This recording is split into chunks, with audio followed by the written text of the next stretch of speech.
I'm Kevin Abdulrahman. My guest today is Yasmine Yousri. You are making me cry now. Sorry. Yeah. For the record, I'm the one crying. So, How do I look? God. How do I smell? Okay. Maybe you are an alien. yeah, It's like, yeah, we have to, yeah. it's not the end. It's not, I don't know. So then she's like, I'm super excited to go. I still got some questions. I'm comfortable. Yeah, okay. Yeah.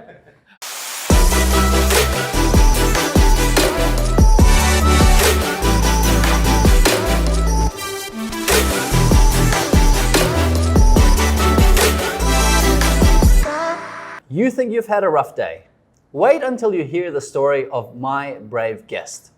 I want you to think about it. If you're young, imagine being 25 years old.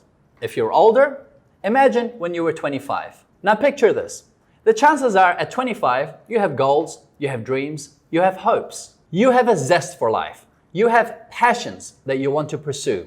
You have the determination to achieve milestones. You're looking for and chasing opportunities. You're career and task-oriented. Or perhaps you enjoy long stares in the mirror. In any case, you have a lot on, you have a lot going for you, and a lot to look forward to.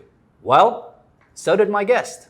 After graduating from university, studying political sciences and economics, majoring in statistics, she decided to take on the corporate world. She decided to work with the goal, with the vision of becoming a manager, say by 30, and perhaps becoming a VP by the age of 35. You know, the kind of standard stuff if you're interested in the corporate world and going up, building your corporate career. And then something happened. Something called life. We live on borrowed time.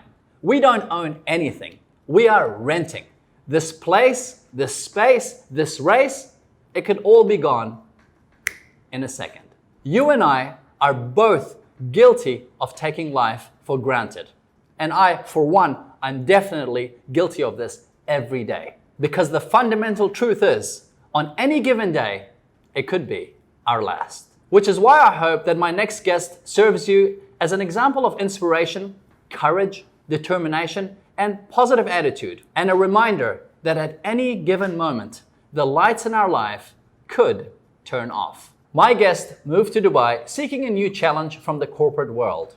She's a stylist, a style coach, a lifestyle blogger, an art director, a motivational speaker, and a presenter on the TV show, The Influencers Challenge. They call her an influencer. They call her a fashion guru. They call her bulletproof.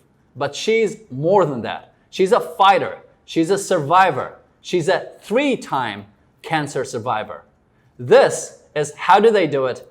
I'm Kevin Abdulrahman. My guest today is Yasmine Yousri.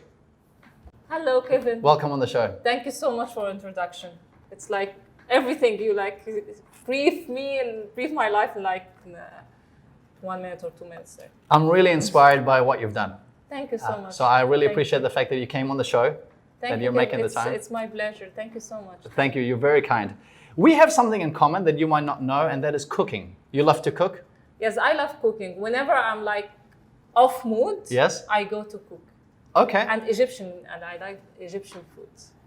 So when you're not in the mood, Yeah. you not go, in- interesting. Yes. Because I need to be in the mood to cook. No. Yeah, sometimes like you feel like maybe will be negative energy will come into the food. Yes. No. Because I always keep on thinking Yes. when I'm off mood or thinking, so how I'm going to distract my thinking. No, go and try to create new food.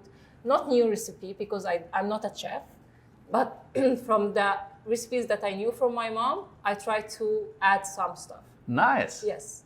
Okay, I mean, And I this said is- we cook, but I think your cooking is next level. My cooking is just basic. I'm a good chopper. I'm good at chopping like vegetables. I'm not a and- good chopper. No, okay. Maybe we can cook together. Yeah. Next one will be a cooking show. No, I'm not a good chopper. Actually, I'm afraid of the knives. Okay, no, I like it. For me, it's a peaceful thing. When I'm cooking and I'm chopping, it's a form of meditation for me. Yeah. And then I put it together, and I shouldn't really say cooking because then you guys are gonna expect me to make meals. I just make healthy So salads. he's a And chopper. I'm a chopper. Yeah, that's right. He's a chopper. Yeah, she's the cook.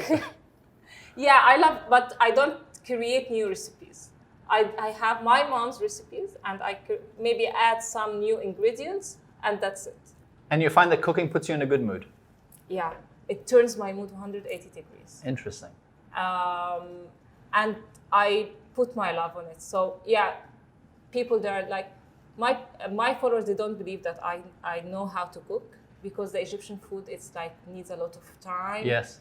And where do you get the time, right? yes, yeah, a lot of time and a lot of concentration.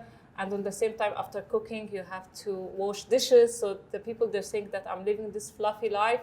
That no, you don't. You actually you have a maid that is doing you everything. No, I cook by myself because I love cooking my own food. Yes. So, and I have nice dishes. And my friends, when they taste my food, they loved it. Even my mom, when she tastes my food, she loved it because. Well, if you get mom's approval, then it must be good. Yeah, my mom. Right? My mom, she's a great cook. Yeah. All our moms are great cooks, by the way. Yes, that's true. But yeah, whenever I feel I'm down, I go to my fridge and start cooking. Interesting. Get inspired.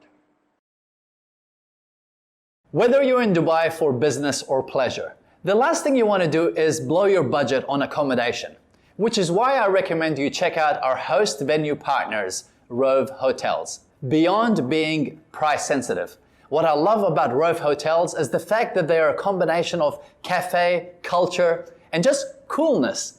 Even my guests, many of them, when they arrive before we record or after we finish recording the podcast, they actually comment. They go, wow, this place is cool. The vibe is amazing. And it is amazing. So if you're in Dubai for business or pleasure, I recommend you check out our host venue partners, Rove Hotels. This episode is brought to you by Dojo. Whether you're in business or new to business, you need three things: a good website, traffic, and being able to convert that traffic into paying customers. That's what Dojo does best. They're able to create for you a functional, state-of-the-art website, drive targeted traffic, and put in all the elements needed in order to convert that into paying customers. Isn't that what you want? Of course it is. Give the team at Dojo a call and see how they can help you increase your sales and profits. Tell them I sent you. Their website, mdojo.co. You mentioned the assumption that people make that they think you're, as part of being an influencer and a Yes. social media celebrity is, people only just see one side of it, right? So they just Exactly. assume that everything is prepared for you. Exactly. But the reality is you do the stuff. I do all the stuff. What's another misconception people have of you and perhaps other social media celebrities? Like when we look at it, life is good. Life is good. We look perfect. Yes. We look like. I mean, it took me some time to do the intro. Yes. I had to do a few takes. Uh-huh. And you guys, it seems to me like all you guys who have like 270 followers, Yes. 270,000 followers, which you have, it seems like it's just one hit, like one shot and it's all great. No, sometimes it takes a lot of shots. Yani, I'm still, for example, I'm still a beginner, like to do hair tutorials, makeup tutorials. So it takes me a lot of takes to have this 1 minute videos. But I think that I have this experience that the camera loves me because I have a lot of photos. Now Yes. I am a TV host on media, which media I find it's a very difficult field than the social media. And I have been a lot on the TV. My first interview is totally be different than my last interview. Sure. I'm more relaxed. I am more... even the directors, I have now a lot of friends, directors, they tell me you are very familiar with the camera and the camera loves you. So And this just comes from experience, right? yes, from experience, yes, actually. And at the end, I always talk to myself that whoever is watching me is a normal people. They are like me. Yes. I am on the place that I watch the TV, I watch another TV host. So they are normal people and I am normal people. So I have to be relaxed and I have to send my message through the TV. That's a great mindset. Mm-hmm. I think that would help anyone because a lot of people either have the fear of coming in front of the camera or they're not comfortable. And that mindset Exactly. of just remembering that, hey, whoever's watching it is a normal person and they want to see you as a normal person. Because if the people not of the camera, in front of the camera, Yes. believe that they are not perfect and they are normal, so everything will come very natural. Yes. And I think they will reach more people than if they are trying to pretend something they are not. It's very true. Yeah. We live in a day and age where we want authenticity. We don't want perfection. Exactly. I want to know that the Yasmine that I'm speaking to is the same Yasmine on social media. It's the same one when she's speaking. It's the same one when I see her on TV. And I feel I can connect with her. And this is what actually I'm doing on my Instagram. A lot of my friends, bloggers, or I don't want to offend anyone, but they always keep on saying, Yasmine, try to have professional photographers, professional photos. So I'm telling them, even the celebrities with the 100 million, they go with their mobile phones and have their photos, because people now, they want genuinity. They want Absolutely, yes. They want to feel that the person in front of them is very real. He's not like affording like a photographer every day, having a photo, going for an event, a photographer is like behind him, take a photo. No, they want to feel that this person now is affording a mobile, and this is the camera. Yeah, and it's because, you know, when you said like being genuine and real, that's where you can feel you can be their friend. Exactly. And that's what social media is about. You know, they even call it friends or followers or whatever it is. That connection only happens. Speaking of reaching out to people, you've built it to your Instagram is now 271,000 followers, and rapidly growing, I'm sure. We'll place all the links at the bottom of the show notes if you're listening to this on podcast or if you're watching the video. Can you take me through that process? We all start at zero. Yeah. You know, how did you build your first 1,000? Perhaps this could be good advice for someone wanting to start out. Yeah, to have the confidence. 2015. Okay. 2015.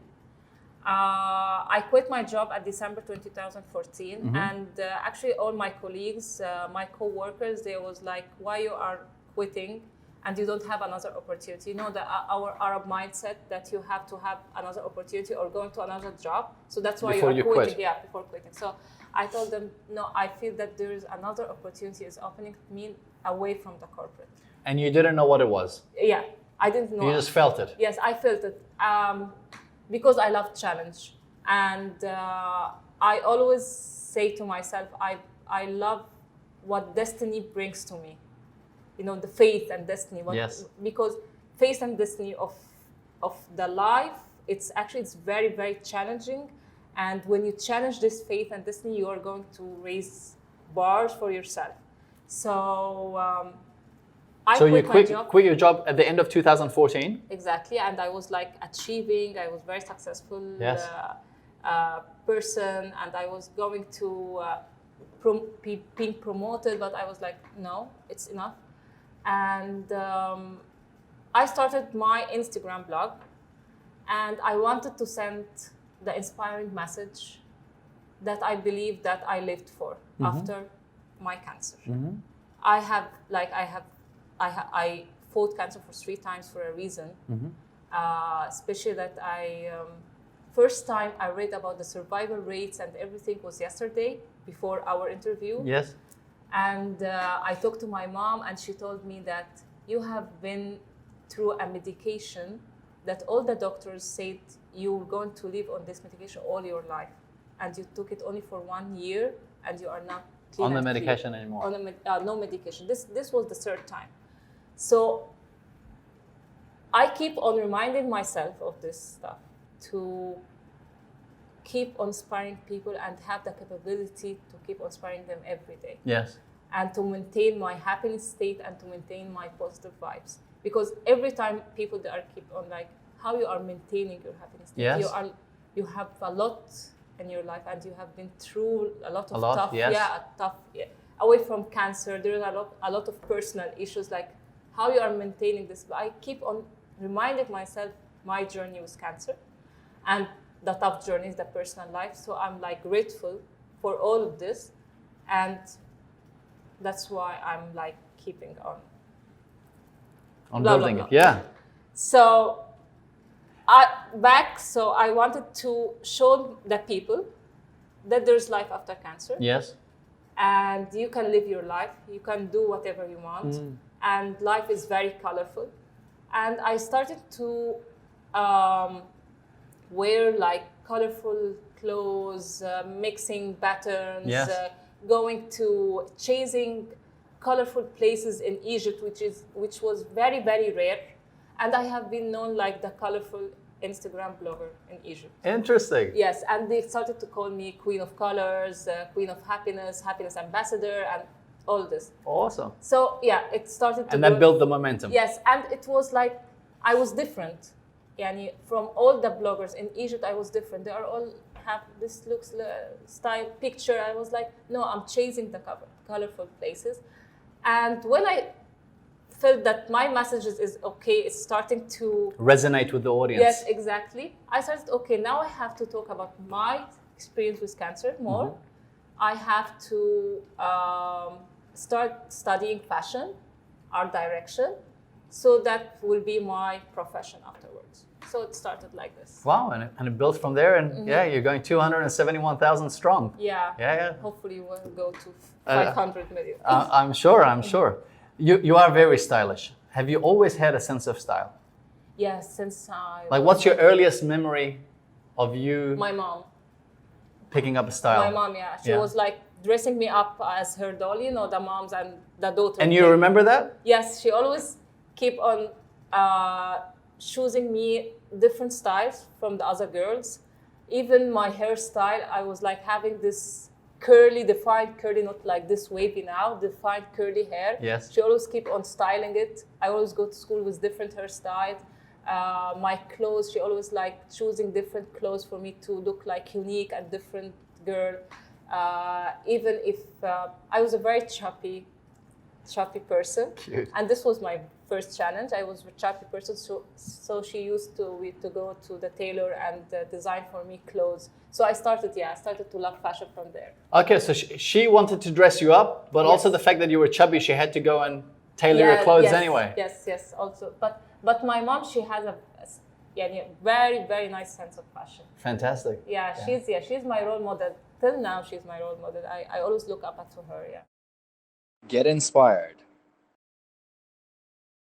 One of the questions that I get frequently asked is, Kev, how can I increase my motivation? We see great individuals, we see achievers, like many of the guests that I'm bringing on the show. They have the energy, they do so much, they're in a state of flow. How do they do it? Well, my team and I have released an article which I've made available on kevinabdulrahman.org/blog, the ultimate biohacking guide to increasing motivation. Or you can simply Google Kevin Increase Motivation and the article should pop up right at the top. It's absolutely free.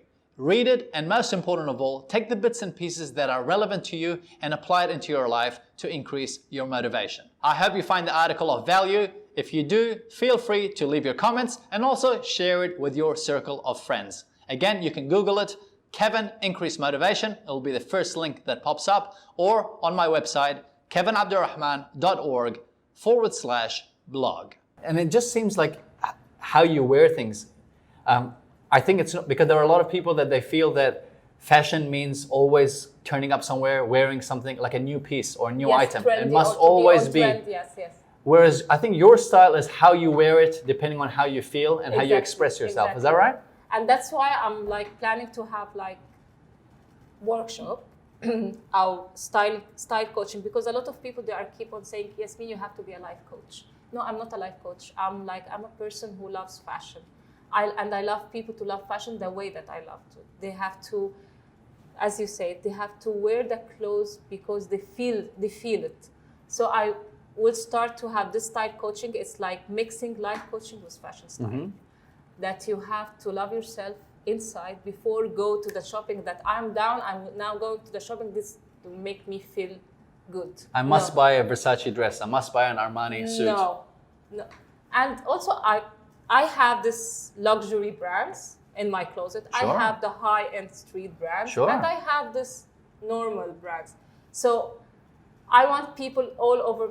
This is what I show from the Instagram, that you can mix and match the luxury brand with the high-end street brand. You can wear a whole look with only 100 dirhams. Yes. And you look like $1 million. Absolutely. And what you said is so critical, is reminding people that it's first loving yourself. Loving yourself and be confident. Yes. If you have your own strong entrance in a big party and you're wearing a dress for 50 dirhams, no one will like, no, it doesn't look like 50 dirhams. Absolutely not. In the weekends, some weekends I take time out from work and I go dancing. And some nights they have a theme when it comes to dancing, and people are elegant and they dress up. And I see this time and time again. I'm not even a fashion expert, but it's really not what you wear, it's how you wear it. Exactly. It's the person, their energy, how they feel. You can see when someone is just comfortable in their own skin. And I've had this conversation because some of these girls would be my friends and they'd be like, Kev, I got this. It was $20. Yeah. They're in Melbourne and they'll be like, hey, there was a great deal on this. It came down to $20. And you know what? And she does wear it better than $1 million dress. You know what? All the people, all the girls now and all the women, they are very proud to have like a burgundy piece that look like $1 million, and they are proud of it. And they are like now speaking it up. Yes. So this is what I'm doing it now. Oh, that's really nice. Just staying on the matter of style, a guy or a girl, or if you want, let's say, for example, for the female listeners and viewers, what would be one tip? So regardless of who the person is, one tip that they can implement in terms of style that will take their look to the next level. What would it be? So every 4 to 6 months, they have to clean up their wardrobe. Yeah, Okay. so they don't Wow, I feel need to do that. the wardrobe is packed. Yeah, because there are some pieces you forgot about them. Yeah, from 2001. And maybe still they are new, by the way. And Yes. maybe they have the label and the ticket, the price tag and everything, Yes. and they are totally new. Yes. And you have forgot about it because your wardrobe is packed. It's true. And 2001, by the way, it's back now. It's on trend and you can wear it and you're still fashionable. So for 4 to 6 months, you have to clean up your wardrobe. Mix your old style with new styles. Okay. Don't, because there's a new collection or new arrivals on the shop is like now launched, you have to go and buy them. No, all the new collection in the shops, you're going to find it once you clean your wardrobe. Interesting. That's a Yes. good point. Yeah. Yes, it is, because the fashion is like keep on repeating. And now it's 80s and 90s. Right. So now I go to my mom's wardrobe and I have pieces from there. Sure. And I have also my old pieces when I was young, I can wear it now. So so cleaning wardrobe, mix and match your old styles with the new styles. And I guess you have to see also what works for you, because I've just seen some, I see it all the time. Maybe you see it as well. Yeah, don't copy. Yeah, you see, okay, this celebrity is doing it this way and they go and copy it, but it might not suit your body type, your skin type, your style. It might not suit any of that. Don't copy. Don't copy people. Yeah, try to be inspired. Yes. Don't copy. Big difference. Yes, exactly. Be inspired, but don't copy. You said cleaning out the wardrobe. What are your thoughts on capsule wardrobe? That some people they follow the 30-item approach. Some people follow the 10-core item approach. There's capsule wardrobe. Yani I always suggest to have the capsule wardrobe, the neutral colors. That whenever you feel you don't want to keep on thinking what I have to wear this today, go to neutral color like beige pants with white shirt and go to start your day. So try not to keep on thinking of what you're going to wear. You have neutral color capsule wardrobe and black, beige, white, the basics, jeans. But what are your thoughts on just like your wardrobe completely being a capsule wardrobe, not as a go-to, but this is what you live by, I think it will be boring. Yeah. Yeah. Or if the person in front of me, he's into minimalistic stuff and minimalistic style, he would love this to have everything be organized and all neutral, black, white, and beige. But So it really it's also then matching your personality, right? Exactly. Because like you were just saying, if you're a minimalist, you go with the capsule style. But then if you're an outlandish kind of person, that's not going to work. For me, no. For me, I have this capsule wardrobe if only in the lazy days. But other than that, no, I have to have a lot of varieties, a lot of options. Maybe the one who works in the fashion field, they have to have a lot of options. Sure. You have an appetite for risk. For work, yeah. What's your earliest memory of, giving something a go where it's deemed risky? When I quit my job. The time when you quit and you didn't know what was the opportunity that was going to come? Because I'm a workaholic. Okay. And no one expects that I'm quitting my job and I'm going to stay at home, because they all know that I'm outgoing person, workaholic, love my work, and love being round and about, and like how come she's going to stay at home? So I think this was my risky decision related to work. Other than that, no. There's no risk. There's no. Every decision that I take, it's like out of adventure. Sure. And out of challenge.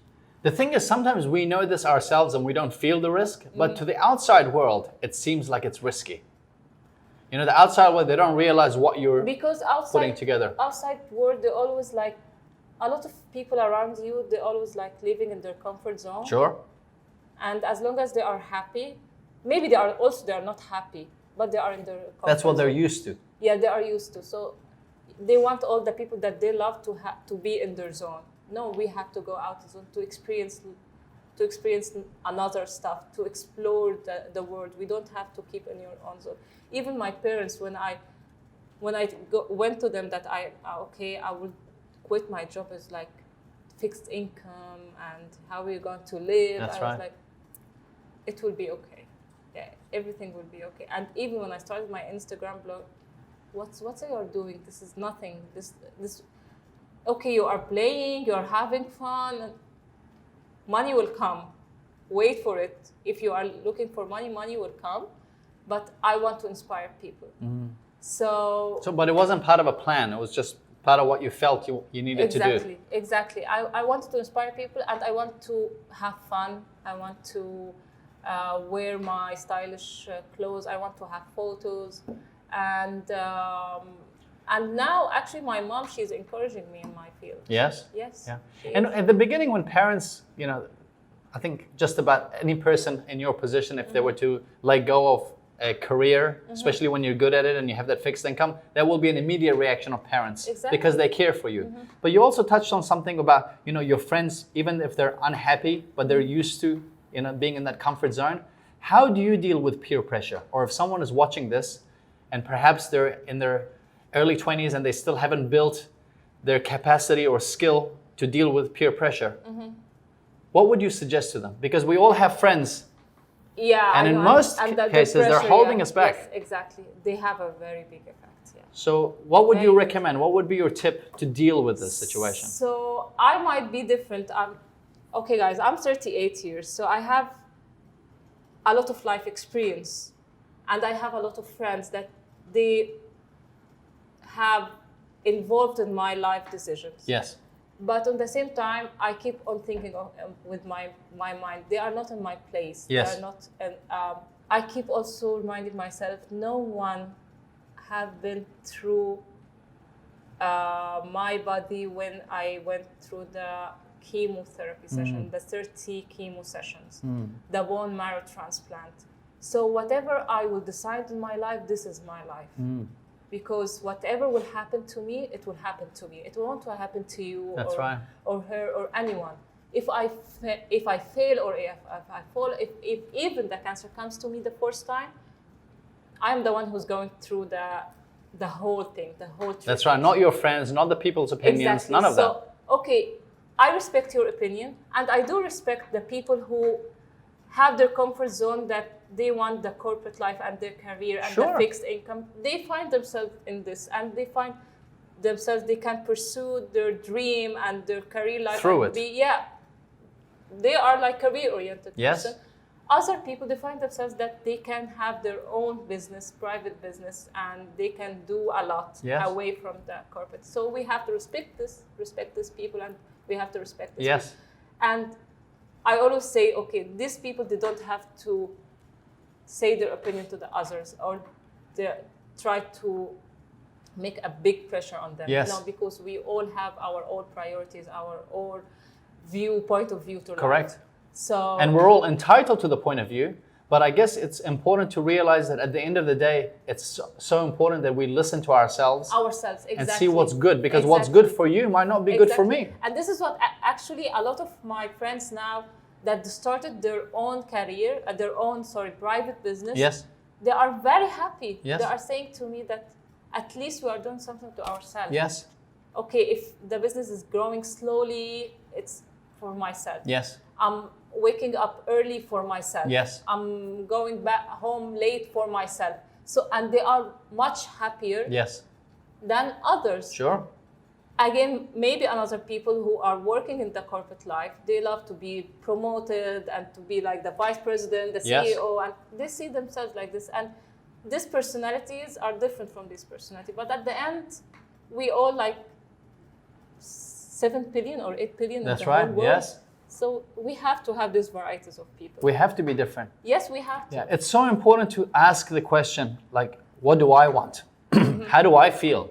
What's the end goal? Because just like you said, there are some people who have their own business and they're Yes. very happy. Yes. But I also know individuals who have never owned their business. They've worked in the corporate world, but they were clear from an early age. This is what I want, or this is the lifestyle I would like to have. And because when you own a business, there are a lot of stress. Now you're actually owning the business, and now you have to think of the overheads, and you Yes. have to do this, and you have Yes. to have employees. I mean, But it comes even with a the- set of challenges. No, but even the corporate life is now it's full of stress. Sure, but you know, they've also led a life where they were clear about the end goal. Yeah. And some of them now at 35, they have the life they want, Yes. and it was through a corporate career. But it only happened because they were clear about what they wanted, and they realized, hey, this will take me to where I Exactly. want. Exactly. Exactly. So you're right, there's no one size fits all. but Everyone's it's- different. But now also, the corporate life is very stressful, especially Yes. in our economic situation. Where The everyone's squeezed. whole Yeah. squeeze, downsizing. Yes. You don't know. Right today- sizing. Yes, right. Today I'm in the work. Tomorrow they're going to fire me. Sure. So the whole world is on stress. Yes. So at least be stressed and happy. I'm stressed and unhappy. Yeah. How do you deal with stress? Being It's a happy. reality, right? Being happy. Yeah, but we know this. Be happy. Is there anything you do? Like one way, when you're not in the mood, you go and cook?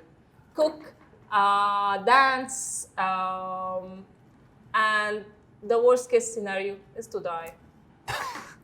Yeah. And if you do, you're not going to be here to worry about it. Yes, exactly. So as long as, and this is actually what I shared with you, as long as every day I'm waking up Yeah. and I'm alive, I'm grateful. Yes. So for what I'm going to stress for, yani. You know something, in 2007, we lost everything because of the financial crisis. And so I was successful, and then we lost everything. We went back to zero. And that period was I was stressed because of a lot of the other, family members that were affected. Not for myself, I could deal with it. But it was around 2008 and 2009 when I read a passage somewhere, and they had said that there is a therapy that works for people. And I thought, you know what? Let me read some more.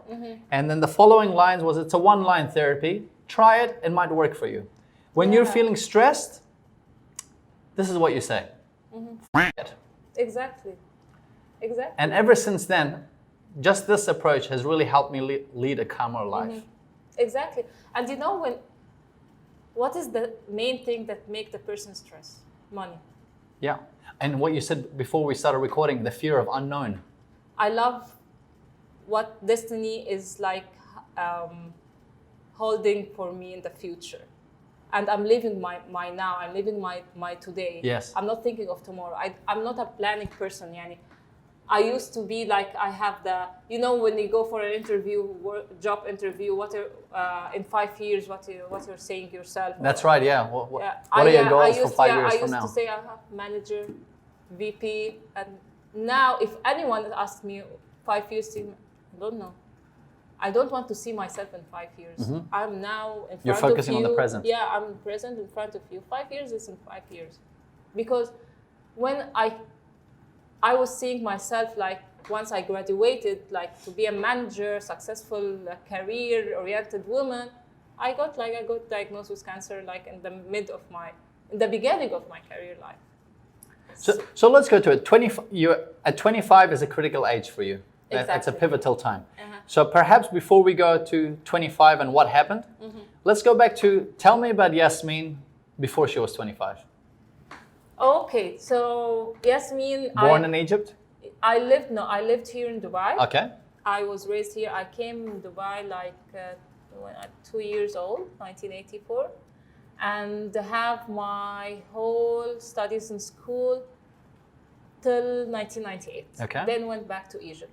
And I was, like I told you, I was very chubby. And I was 86 kilos. Wow. Yeah, I was like gaining 10 kilos every year. So I was like, this. I only see wow because Yes. I didn't know you back then. So This was my first life challenge. being I- overweight. Yeah, being overweight, and I decided to have to lose weight because I keep on like talking to myself. If I keep on gaining 10 kilos every year, so I will go to college like 120, 130 kilos, which I don't want to. And on the same time, I was still young. I was thinking about being beautiful in front of other people's eyes. You know, gaining my confidence from what people seeing me. Like, Yes. Yeah, What they think of you. Yeah, think of me. Yeah. Right. So I started my life change when I was 15, and I lost like 30 kilos. Wow, that's a lot. Yeah, but in 3 or 4 years. And how did you become conscious of it? Like, how did you, because there are kids who are 15, if they're overweight, they might not be conscious of it. Or I don't know.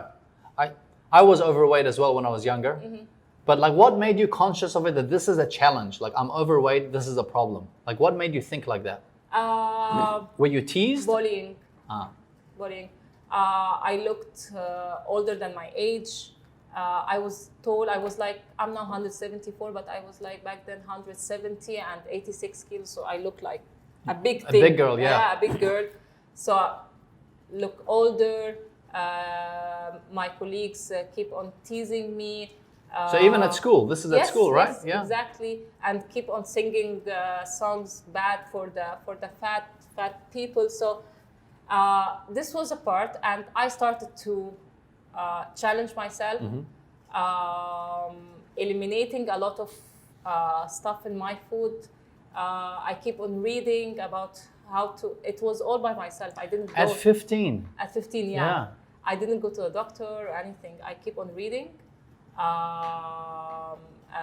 Following my own diet. My mom, she helped me, although she was very, very scared and she was like worried about my health. Yes. I told her, you have done a good base, so now let me to have a good body for my own health. Yes. And and in 3 or 4 years, I dropped like 35. or 40 Wow, kilos. well Yeah. done. It's really interesting that you did all this on your own. Yes, yes. It was my first challenge. Yes. Then I went to college and I started to love myself and love my body. So now I'm like this cool, elegant girl, stylish. And Were you snobby?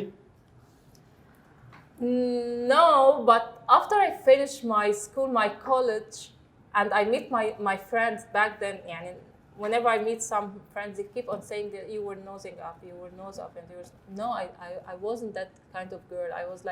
I was shy because I lived here in Dubai, and I went to Egypt. I was new to the culture, new to everything. I was like not open to anyone, so I was shy. Yes. And sometimes perhaps shyness is seen as being Exactly. stuck up. Exactly. Yeah, when in actual fact you're Exactly. shy. Yeah. I wasn't that sociable girl, but I was like in most of the activities, but not talking that much. Exploring the college life. But if you ask me, you want to go back? I want to go back with my own mindset now and Today. my mentality to enjoy it more. What would you tell Yasmine over there in college? Enjoy Yasmine your today days, to Yasmine in college. Yeah, enjoy it till the maximum. You have to enjoy your life. Don't bother yourself with this certificate or degree or anything, because you're going to do what you love afterwards. Yeah. Yeah. So. When I think about it, when I was at university, I was so serious. Yeah. And I didn't enjoy it. And yeah, I'll definitely go back We to missed myself. a lot. Yeah. Yes. I'm like, I wish I had the wisdom of today. I'd go kill it at university right now. missed I'd a have lot, so yes. much fun. We have to go back. I was like, Yeah, we have to. Yeah. grumpy old man Yeah. at 20. We were very serious. We are not enjoying it now. Yeah, we keep on thinking what's coming next, what will be our career, we are going to accept in a bank or in a company. Stressed about the exams. Yes, exactly. So If I go back, no, as you said, up like Yeah. colors, yeah. Yeah, absolutely. And then take us through that journey. So you're at university, Yeah, university. Then you're looking good, yeah, looking in the mirror. Yeah, looking in the mirror. Yeah, but on the same time, I was like taking care of my studies. I didn't have this excellent grades. Yes. I have only good grades at the end of my studies, and then I started to explore my opportunities in the corporate life. I was actually having like bank. I was a trainer in banks through all my university. Because you majored in statistics, Yes, which means you like numbers and you're a nerd. not nerd. But No, you I like numbers. I like numbers. Because most people run away from math. No, because stats. numbers is like, actually it reflects my own personality. Okay. It's 1 + 1 = 2. Okay. That's it. Direct. It's black and white. Yeah. 1 + 1 = 2. Interesting. I didn't like political science because it's manipulative. Economics is full of curves, but statistics, equations, and 1 + 1 = 2. Interesting. Yeah, so that's why I chose statistics. And then you came out and you joined the bank? Joined bank because I have like experience in training, like 3 years or 4 years all over my university study. I was in summer holidays. I was working also. So yeah, I joined bank. Then I didn't find myself in bank. I then joined governmental sector, ministry. In the ministry, it gave me the opportunity to go to China, to travel to a lot of countries in Far East, Myanmar, India, Malaysia. Nice. Yeah. So I started to explore and know a new thing in my personality, that I love travel, and I love exploring different cultures and speaking with them and mingling and like going with and deep inside the culture. And Which is really interesting. You didn't know about this. no. It's when you started doing it because No, of work. No, and actually traveling outside of Egypt made me to love Egypt much more. Yes. My history, the pharaonic history and everything. So I decided, okay, I have to finish with Egypt, then to start to go traveling all around the world. You know, I brought this up because very often people say, I don't know what I want to do. I don't know, what to do in life. I'm lost. I'm sure you come across a lot of people Yes. who DM you, Yes. Oh, lucky you're doing this, or lucky this, or how do you do this? And my first thing is, if you don't try different things, you will never know. Exactly. The fact that you had a job that got you traveling made you realize, hey, I like different cultures. Yes, I exactly. like to travel. But it was the fact that you had a job that opened the window, Exactly. for you to realize Exactly. And even traveling, it opens a window. this. 100%. Yes. Yeah. So yeah, traveling made me to love my history, the Egyptian history Yes. much more, because whenever I go any place, I find a piece of the Egyptian history. Yes. You guys are everywhere. Yeah, we are Yeah, everywhere. everywhere, Yeah. yeah. We are everywhere. Like In the middle of past, Paris, in the future, yeah. the present. So I decided to go to travel all around of Egypt, and but it was like traveling was like later, but not before. Then I quit my job with the ministry, the Ministry of International Cooperation, because I wanted to start to work for a multinational company. It was like, back then it was still a trend, a big thing to join a multinational company Yes, in 2000. like a Fortune 500 company. Yeah, 2005 or 2006. It was a big thing back in Egypt, working in a multinational company with a good salary and. Part of the corporate dream. Yes, yeah, exactly. And it was actually it was a German company, insurance, and I worked for it also for a year, and then no, it's not my type. It was a sales, so I'm not a salesperson. So I decided to join pharmaceutical multinational company and work as admin job, and I'll start my career from there.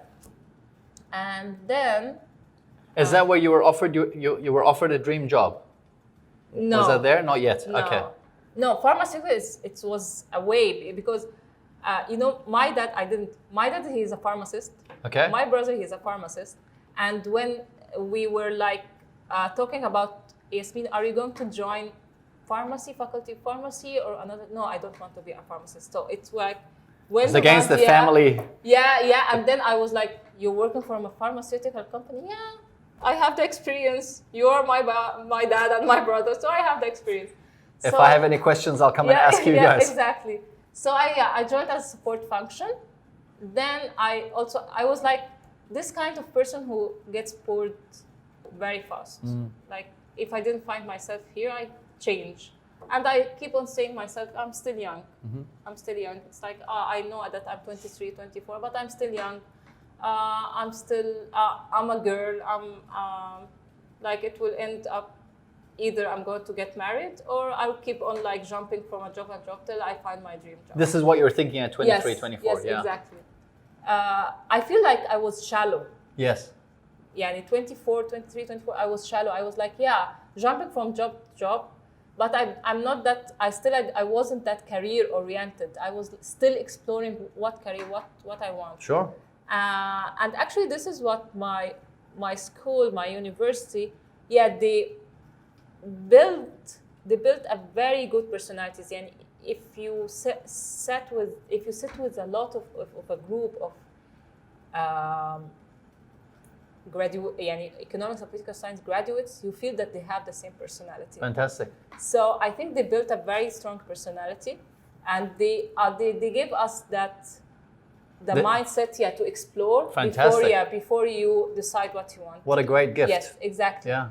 And the thing that when I worked for the Ministry of International Cooperation, I was like, okay, I thought that I want to work for the diplomatic in the diplomatic field, but when I worked for the ministry, I didn't find myself because it's like full of protocols, etiquettes, and I'm not that person that I have to sit like this and to follow the guidelines. You want to express yourself. Exactly.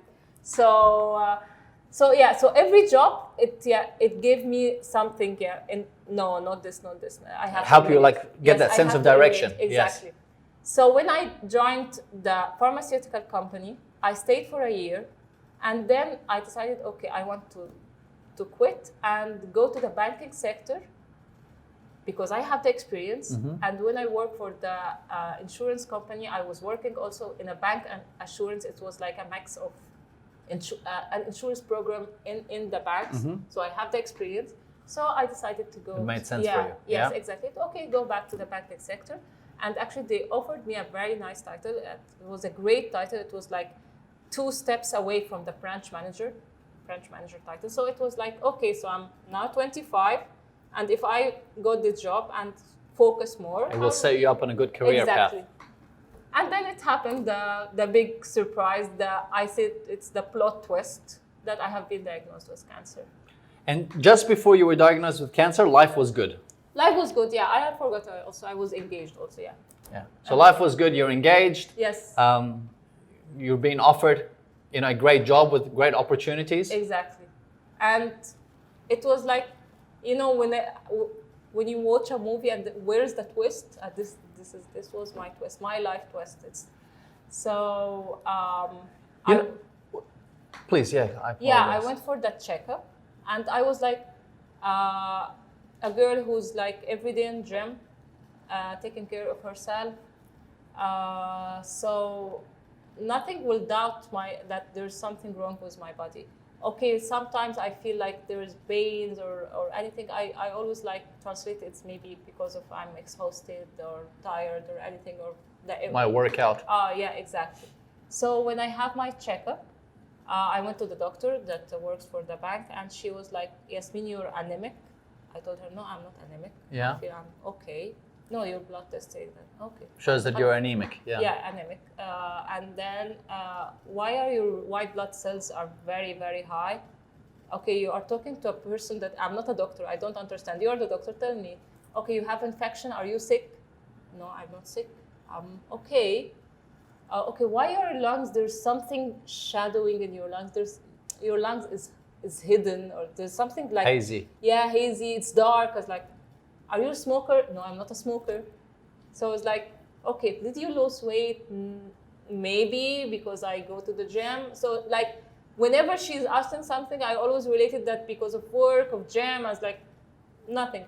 And then she passed by a card to a doctor, and I didn't realize he's an oncologist. even after I went to him, I didn't realize that he's an oncologist. And she told me, go and have your treatment and be healthy and come back and apply for the job. And at this point, you still didn't know? No. Wow. Yeah, because doctors, until now, they are afraid to say so. Sure. Till they are assured that it's cancer.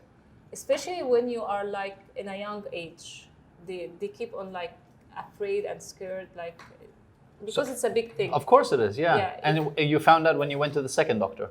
No. Oh, wow, okay. He didn't say so because we have to go to the biopsy and test and a lot of tests. So he was like, he kept on also asking, what are you feeling? I feel like I have a pain in my leg, like a year and a half you have pain in the leg. Yeah, it's fine. Yani.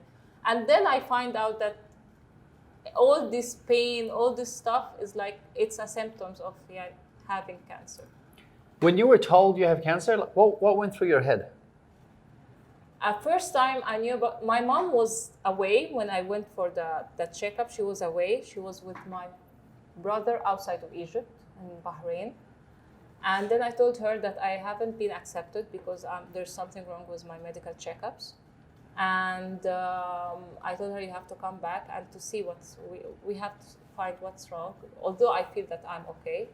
So we decided to go to doctors for 3 months till they tell me, Yasmine, you have cancer. So 3 months, like, okay, you know about this? No, we were going to find out. We're going to find out what it's. Either I have cancer or not. We're not going to wait for 3 or 6 months till you're going to tell me that I have cancer. So they decided to take biopsy. I was like always like positive that I don't have anything. But the first day in the hospital, it was like 2006, July 2006. I don't remember the exact date. And the doctor came, he told me, Yasmine, you have Hodgkin lymphoma. It's a cancer. Lucky you, it's curable, but you're going to have go through chemotherapy. Your hair will fall. He was like really direct with me, and I really appreciate it. And I'm in contact with him. I appreciate his honesty, and he was direct with me. At that point, when it's like confirmed that I have cancer,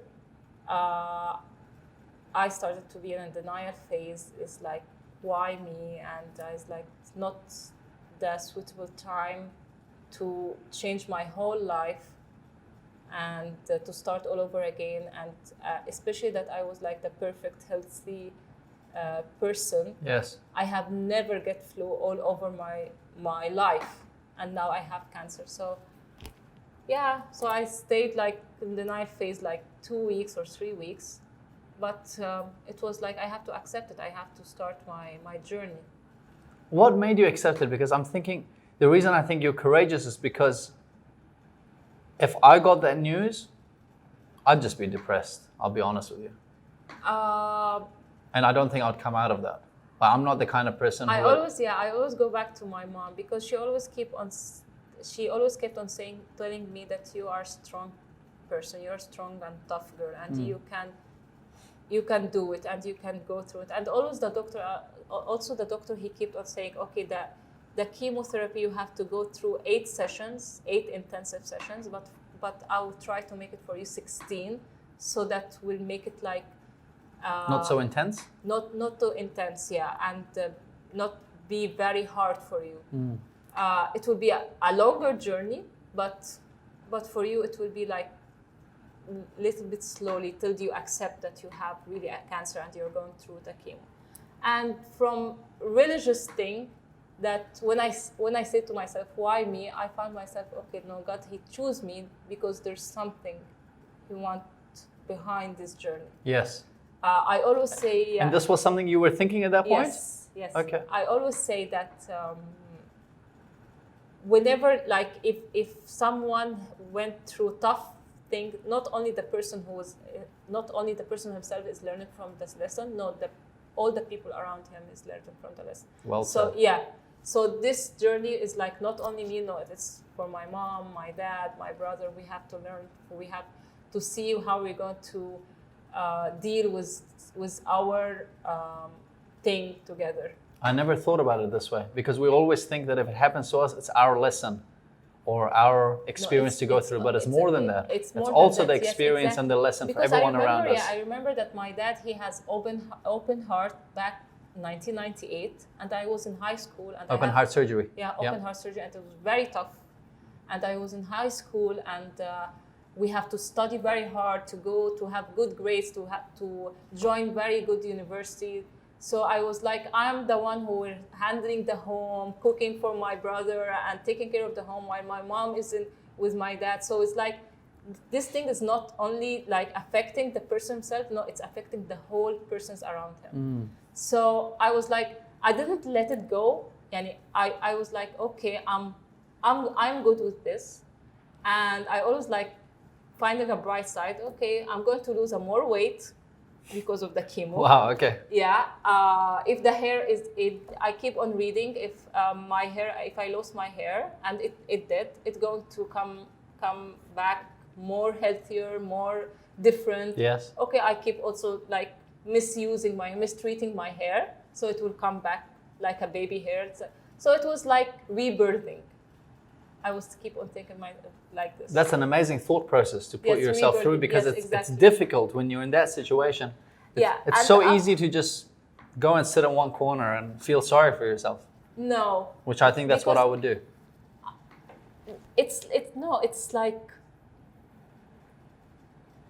at that time I felt like this thing that because God wants me to see also the true for myself and the true people around me. I told you that I was engaged, so he decided to keep away. No, I don't want to marry someone who has cancer. Sure. I respect his choice. But it's also heartbreaking. It's heartbreaking, yeah. But at the same time, I'm fighting a bigger battle. A bigger battle. So it's like, okay, so thank you so much. Yeah, thank you so much. So I think so. It was like rebirthing and cleaning your body. I think this opportunity doesn't come to anyone from us every day. It's like cleaning your body. It's like a tough thing, but it happens. Yeah. Life detox. Yes, it is. Yeah. It was. I mean, how you're saying it, but I is. still can't see it. But it's amazing your mindset. It was very tough. And actually, whenever they come and they give me the medicine, the chemo, and they keep on like.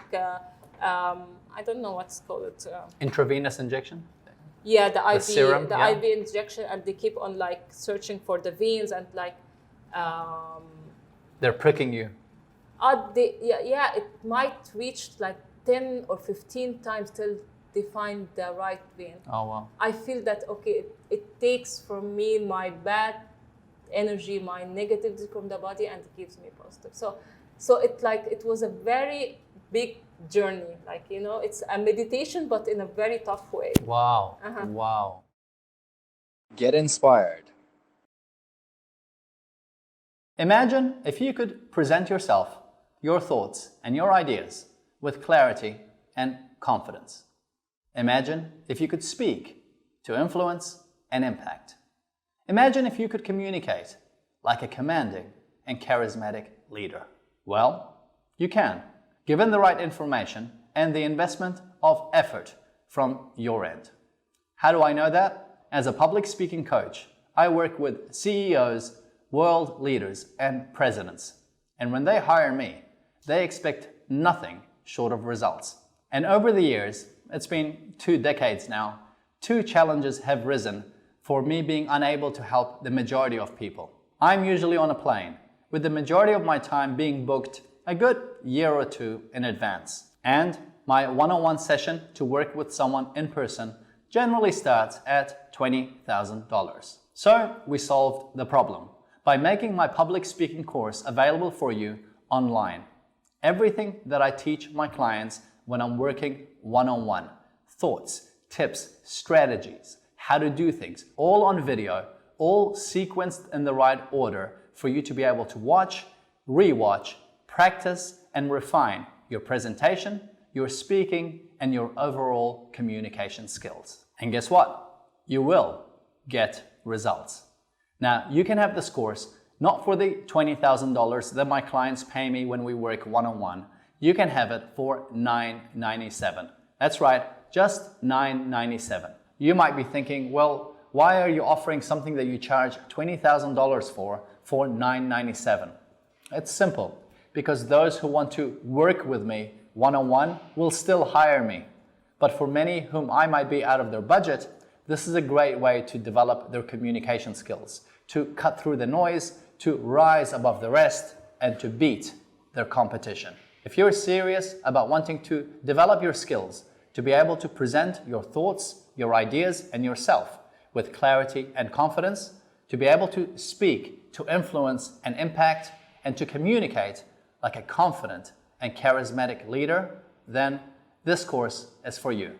Go on to kevinabdulrahman.org/course and get started today. It's really amazing. So Wow.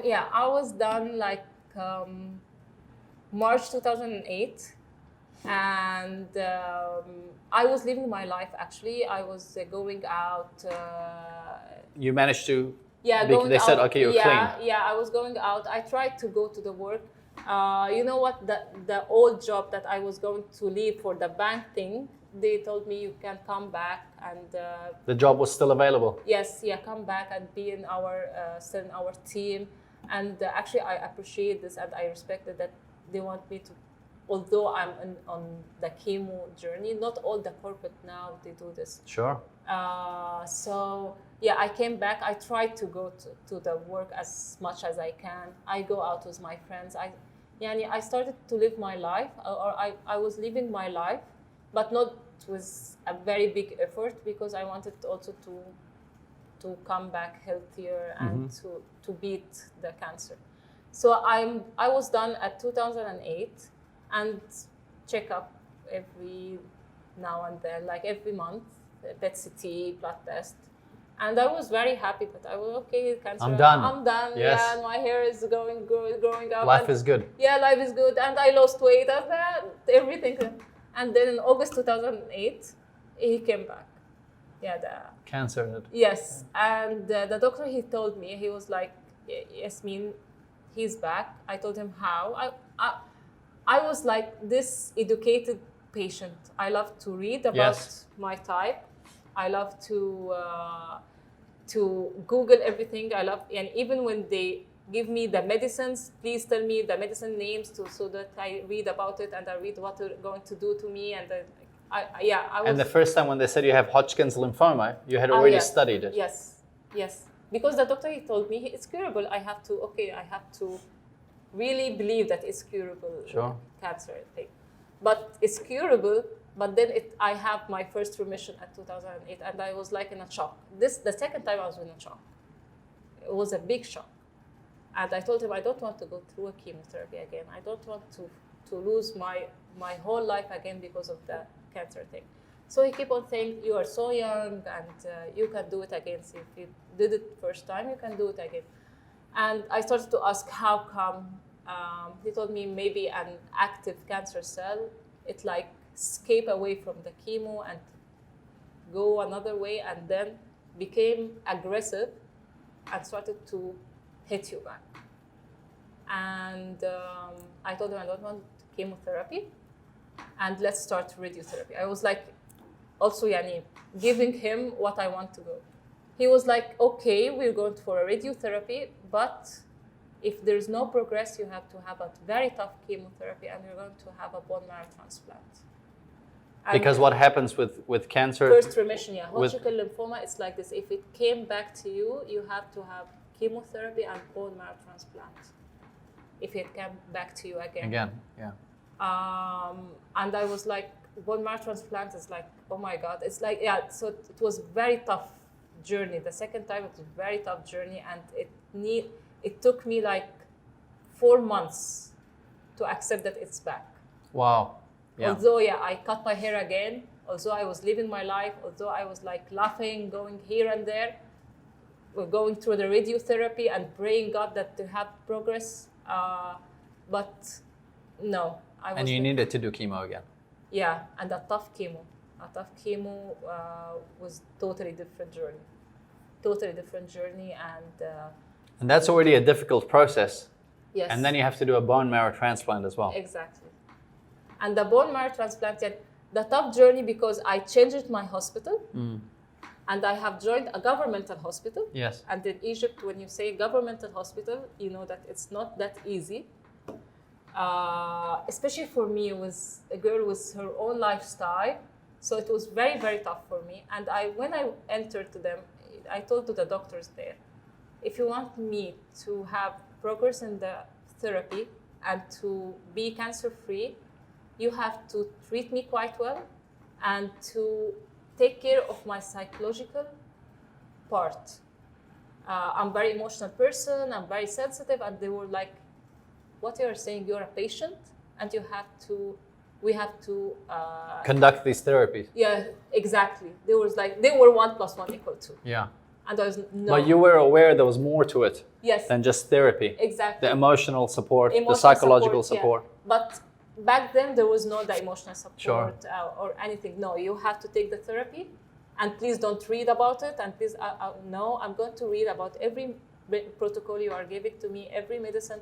I will try to keep my psychological level high. I've tried to maintain my happiness state as much as I can. Although the rules in this hospital were very tough. Yeah. Visit hours, only 2 hours per day. So if my friends want to come, I can see like every person a minute, because my mom, she wants to stay with me. Yes. I can't go out of the room. And you know that I'm not that person who's stuck in one place, so I can't go out of my room. I was the rules. I go out of the rooms. I want to go to see the other patients. I was talking to other patients, trying to support them. And I have a lot of friends from the cancer patients. Wow. And this made me realize another thing, why God led me to go through this journey again, because I didn't learn from the first time that we are all the same. I think that one of the big thing in the cancer, that we all look alike. Same pale skin, no hair, all over the body. We are all exhausted, going through the same side effects like nausea, vomiting, pain, everything. So this was the second thing that I realized, that like, okay, we are all same. Which you didn't realize the first time you got it. No, men, women, poor, rich, old, young, we are all the same body, very, very pale, and we can't do anything. Get inspired. You know this by now, that we are the #1 YouTube show / podcast that's coming out of the Middle East from Dubai. If you like the idea of having your brand reach at least 1 million eyeballs per episode, then feel free to reach out to my office on kevinabdulrahman.org. Without further delay, let's continue this great conversation. When you were going around the hospital, what were you telling them? I was like, keep on trying to make them laugh. We keep on sharing stories. And most of the stories were, how did you know about it? How did it start with you? What were you doing before cancer? And I found like people who was like football player, he loved basketball. A guy was engaged and he was in love with his fiance, and she always keep on like visiting him. A girl who's in her high school studying, she wants to go to her school to catch up with her friends. So it was like a whole community in this 8th floor. The people outside, it doesn't see this. It's we were different, and you are making me cry now. Sorry. For the record, I'm the one crying. So the people see that because now, whenever anyone keep on saying, Yasmine, we don't want the people around you to label you as a 3 times cancer survivor. I'm telling them, no, I love to be a 3 times cancer survivor, because it's a part of my personality. It's part of my identity. It was a tough journey. And I can't forget about it because it still affects my life till now. Yes. Either emotionally, either physically, everything. So I can't deny that I'm a 3-time cancer or even overcome it. Okay, if I overcome it in my life, but I can't deny I'm owing it a lot. So because of what I am saying to you, that Yes. the behind the scenes, the behind the hospital doors, that no one sees it. Yani, a lot of people they are seeing at the ads hugging a happy cancer baby patient. No, he was like, he had his chemo the day before and he was very sick and he was vomiting, nausea, and he was like crying and pain. And unless you're there, unless you see it, you don't feel Exactly. anything compared to what you see on a screen. So I was keeping on, and my mom in the other side, and my mom on the other side, she was like supporting the caregivers, the parents of the patients. Oh, you guys are a combo team. Yes, I always like when whoever asked me, who was your backbone? My mom. She was my support system. She was the caregiver.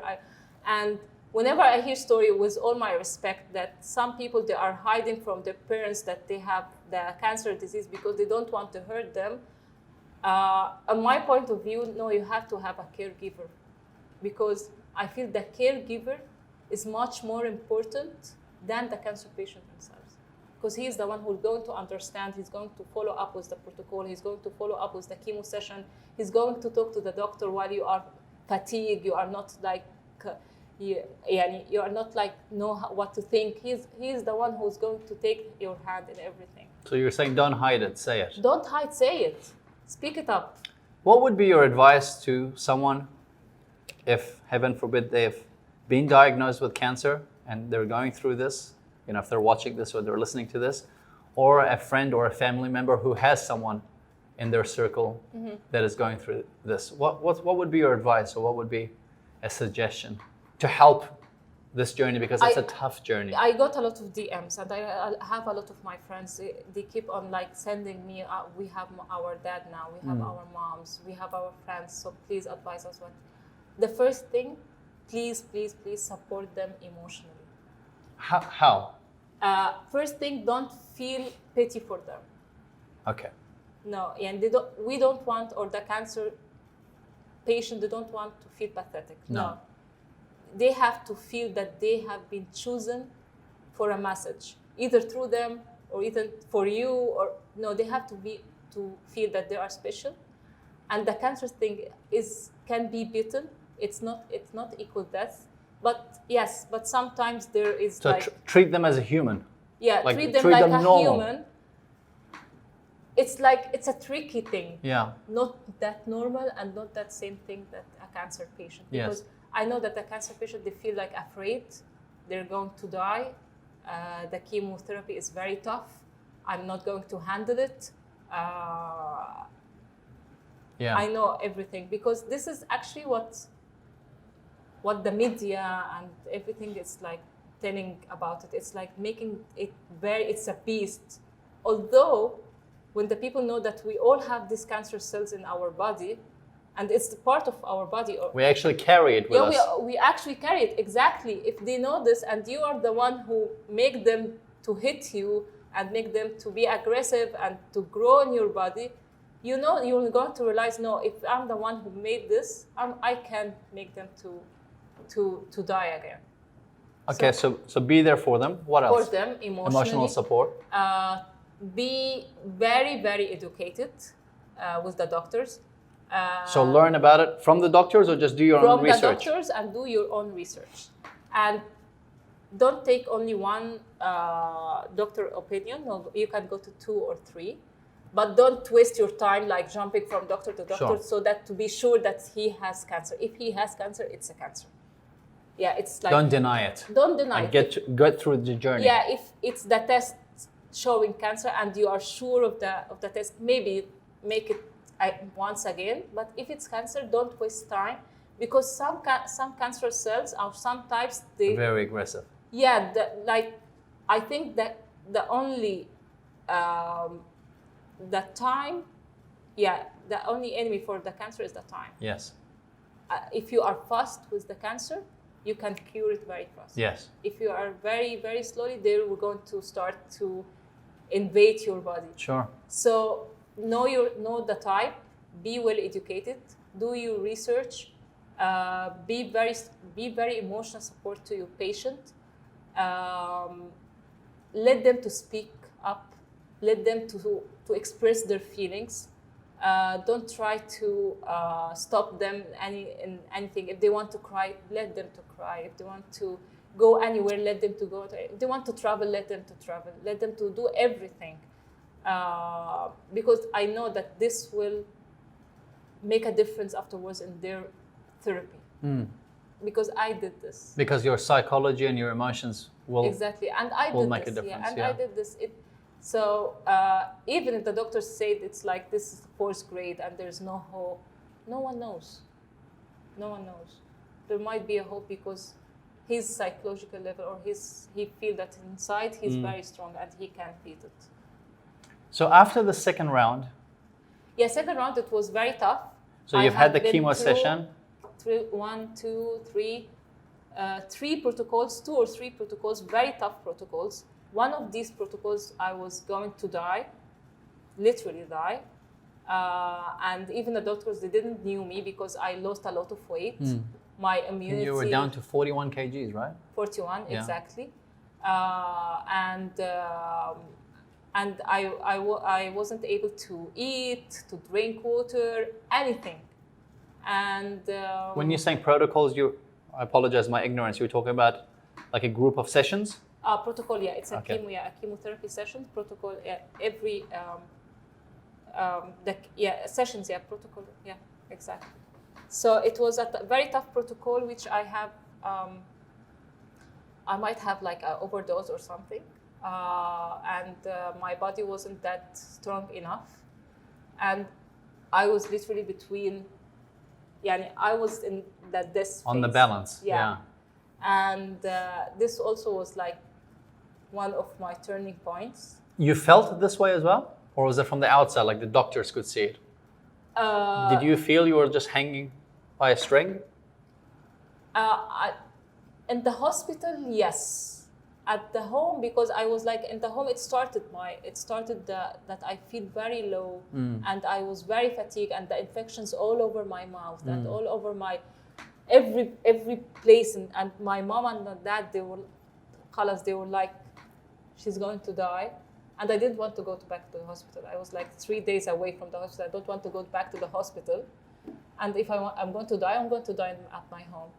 And I remember that they were decided that we are going back to the hospital, and the journey from my home to that hospital was the longest journey ever. It was like, it usually takes 30 to 45 minutes, but I felt like it's ages.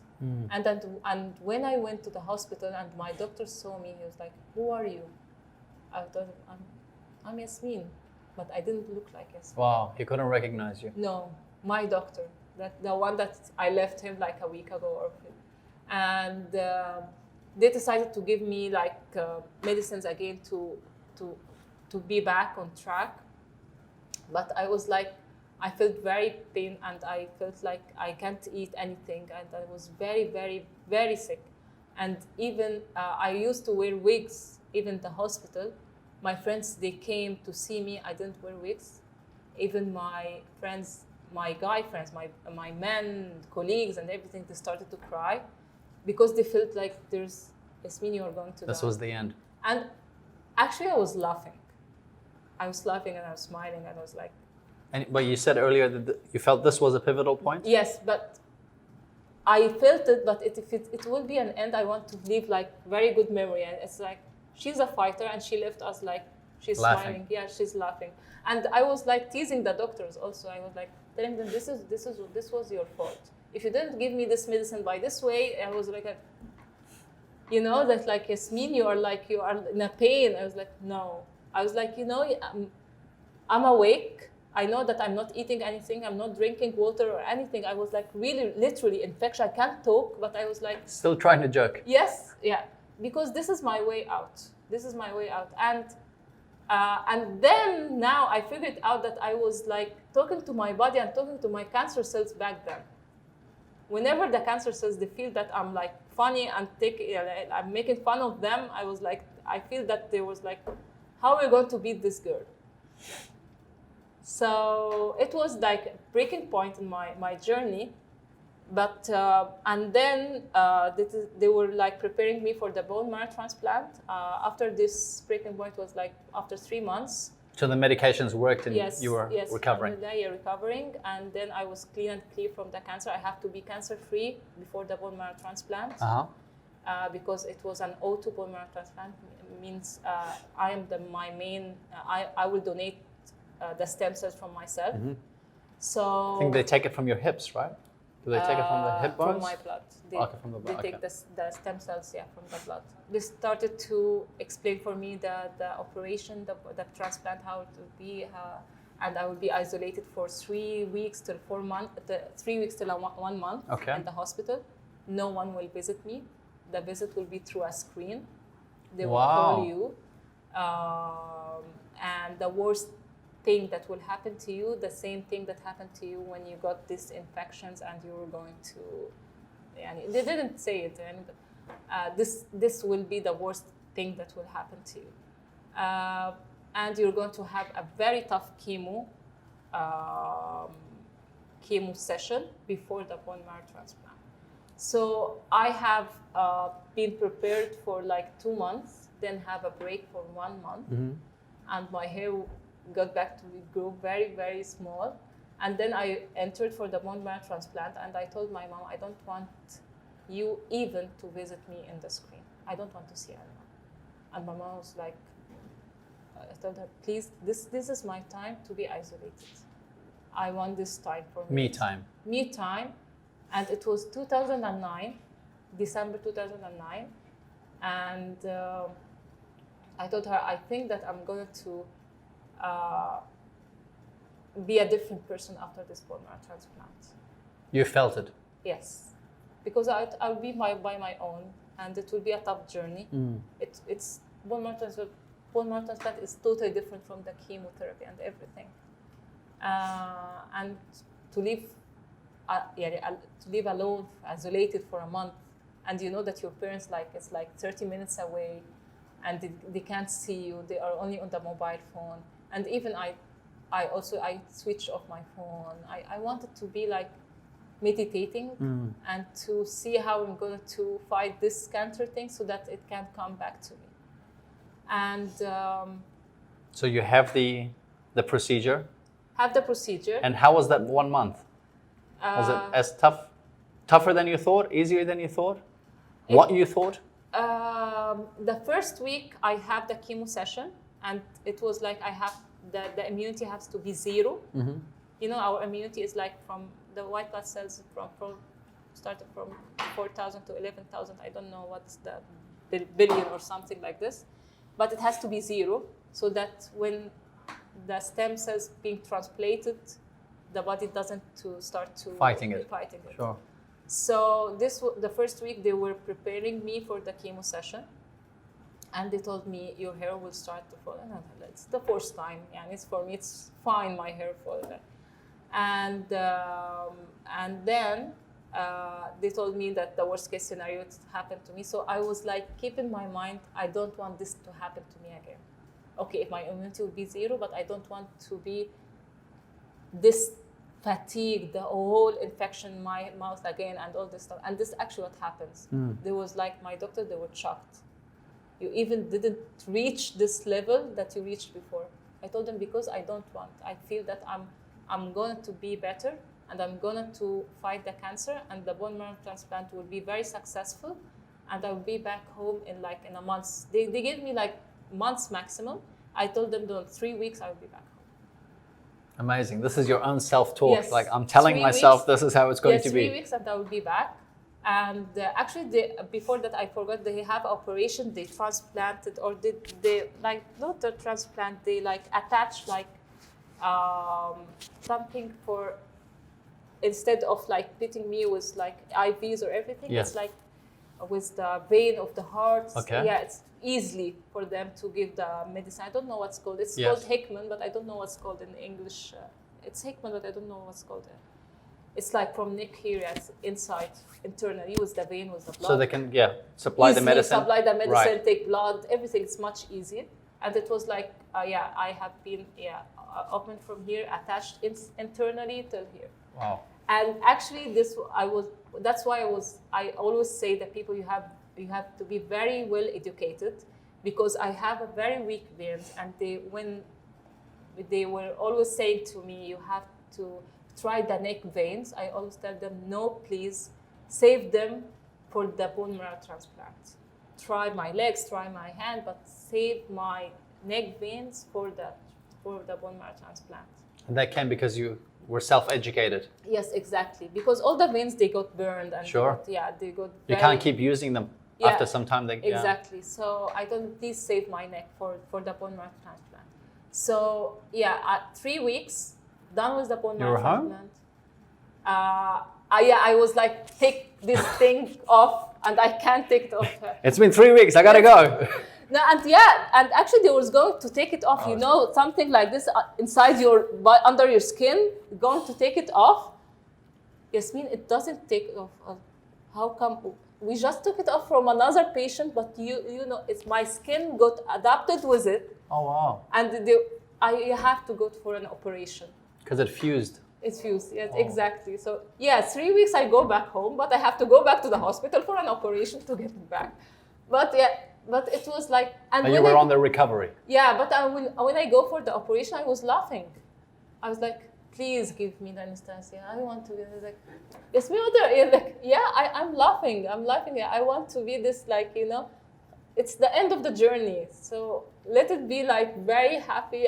And you know what? They gave me what is the anesthesia, right? Anesthesia? Anesthesia, through my leg. The vein for them. I was like, and when I came out, I was like, what I told you inside, no one going to tell you what you did. Oh, okay. So it was like done. Went back home, stayed at home for 3 or 4 months, not seeing anyone because of the infection. Sure. Only going to the hospital for checkup, following up the progress and everything. And then... and then after 3 or 4 months, did you have a normal lifestyle? Went back to the work. Okay. But not that normal, because it started now. I started to see the real people and the real life. How were you different at that point? So this is you after your second treatment, your second cancer, and you're back. And how old are you at this point? 2010. So I was like 2010, 28. So how is the Yasmine of 28 different from 24 or 25? I got older. But older never means wiser, because we know a lot of older people who are not so wise. No, matured, wiser. I loved my body much more, not from perspective how it looks. Not vanity. No, healthy. Yes. It has to be healthy. I appreciate my life much more, and I decided to do whatever what I love and to be happy. But it was like... and was that different from the Yasmine of 24? Yes. Because Yasmine 20 and 24 was like living like this, and I wasn't that. I was people pleaser, and I wanted all the people to love me, and I was like seeking to be the perfect thing. But after that, I was like, nothing worse. Like this is life. But I decided to keep on thinking of Yasmine, not the people. But actually, this thing takes a long time. Yani, I think it took me like 7 years to reach this Yasmine now. To stop pleasing people, to stop to be sensitive, to take care of my body much more. Maybe the third time of the cancer makes me realize this, that still you are doing something wrong in your lifestyle. Every time the cancer comes back, I feel it's a message, it's a wake-up call. You're in the wrong way, Yasmine, come back. You need to adjust. Come back. Yeah, I know this is a tough thing, but the cancer thing is, so whenever I go wrong, I always remind myself, that the cancer will come back. So I decided to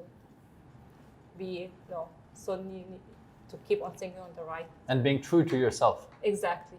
So this actually took me like 7 years, like till 2018, from 2012 to 2018. And so between your second one, when your life was good, you had become a person who was, Yes. appreciative of and your actually, body. I And tried to change your the day? whole world. after I the was second like, one, yeah, I felt that I have to change the whole world. Yeah, I'm a fighter, and a lady on a mission. yeah, a lady on mission, and I was like to start to advise people, life doesn't force it, blah, blah, blah, blah. And I was like, no one will understand me because no one have been through what I have been through. So I didn't realize this until this year. No one will understand it. No one, yeah. Everyone have its own problems. Everyone has its own issues. Everyone has its own experience. To know that life doesn't force it. You don't have to advise the people that life doesn't force it. Leave them with their own experience, and they're going to learn. Be an inspiration for them. Yes. So if they want, they can use it as an inspiration. Exactly. Because we can never tell people what to do or how to think or how to feel. Yeah, they're going to feel that you're interfering yourself in their lives, and like, this is my life. It's not yours. Not because you're a cancer fighter 3 times, so you know how to live my life. No, you have a story. You are inspiration. Maybe you can motivate us to be happy or to live our life to the fullest, but don't interfere yourself. And this is actually took me a long time to understand. Yes. And then when did you find out you had your third relapse with? When I changed my cancer. job again. Because you had gone back to the corporate world. Corporate world, the old It job. seems like every time you go back to work or you focus on your career, the second C comes and joins you. Whenever I started a new life, cancer comes back. Okay. So I'm going to talk about it Sure. afterwards. But I went back to the old job, and I find myself. They started to bully me, to tease me, and they started. Some people they started to, with all the respect that maybe the manager, I appreciate him that he was like standing by me and supporting me through all that journey. But other people they keep on saying that. Thank God that we were supporting you financially or insuring thing or blah, blah, blah through your journey, the medical insurance. So I started to feel like offended. Okay, in a condescending way. Yes. Lucky for you that the company was taking care of your bills. Yes, exactly. It was internally. It was, That's sad. Yeah, from my co-workers and blah, blah, blah. So I decided, okay, I want to find another job.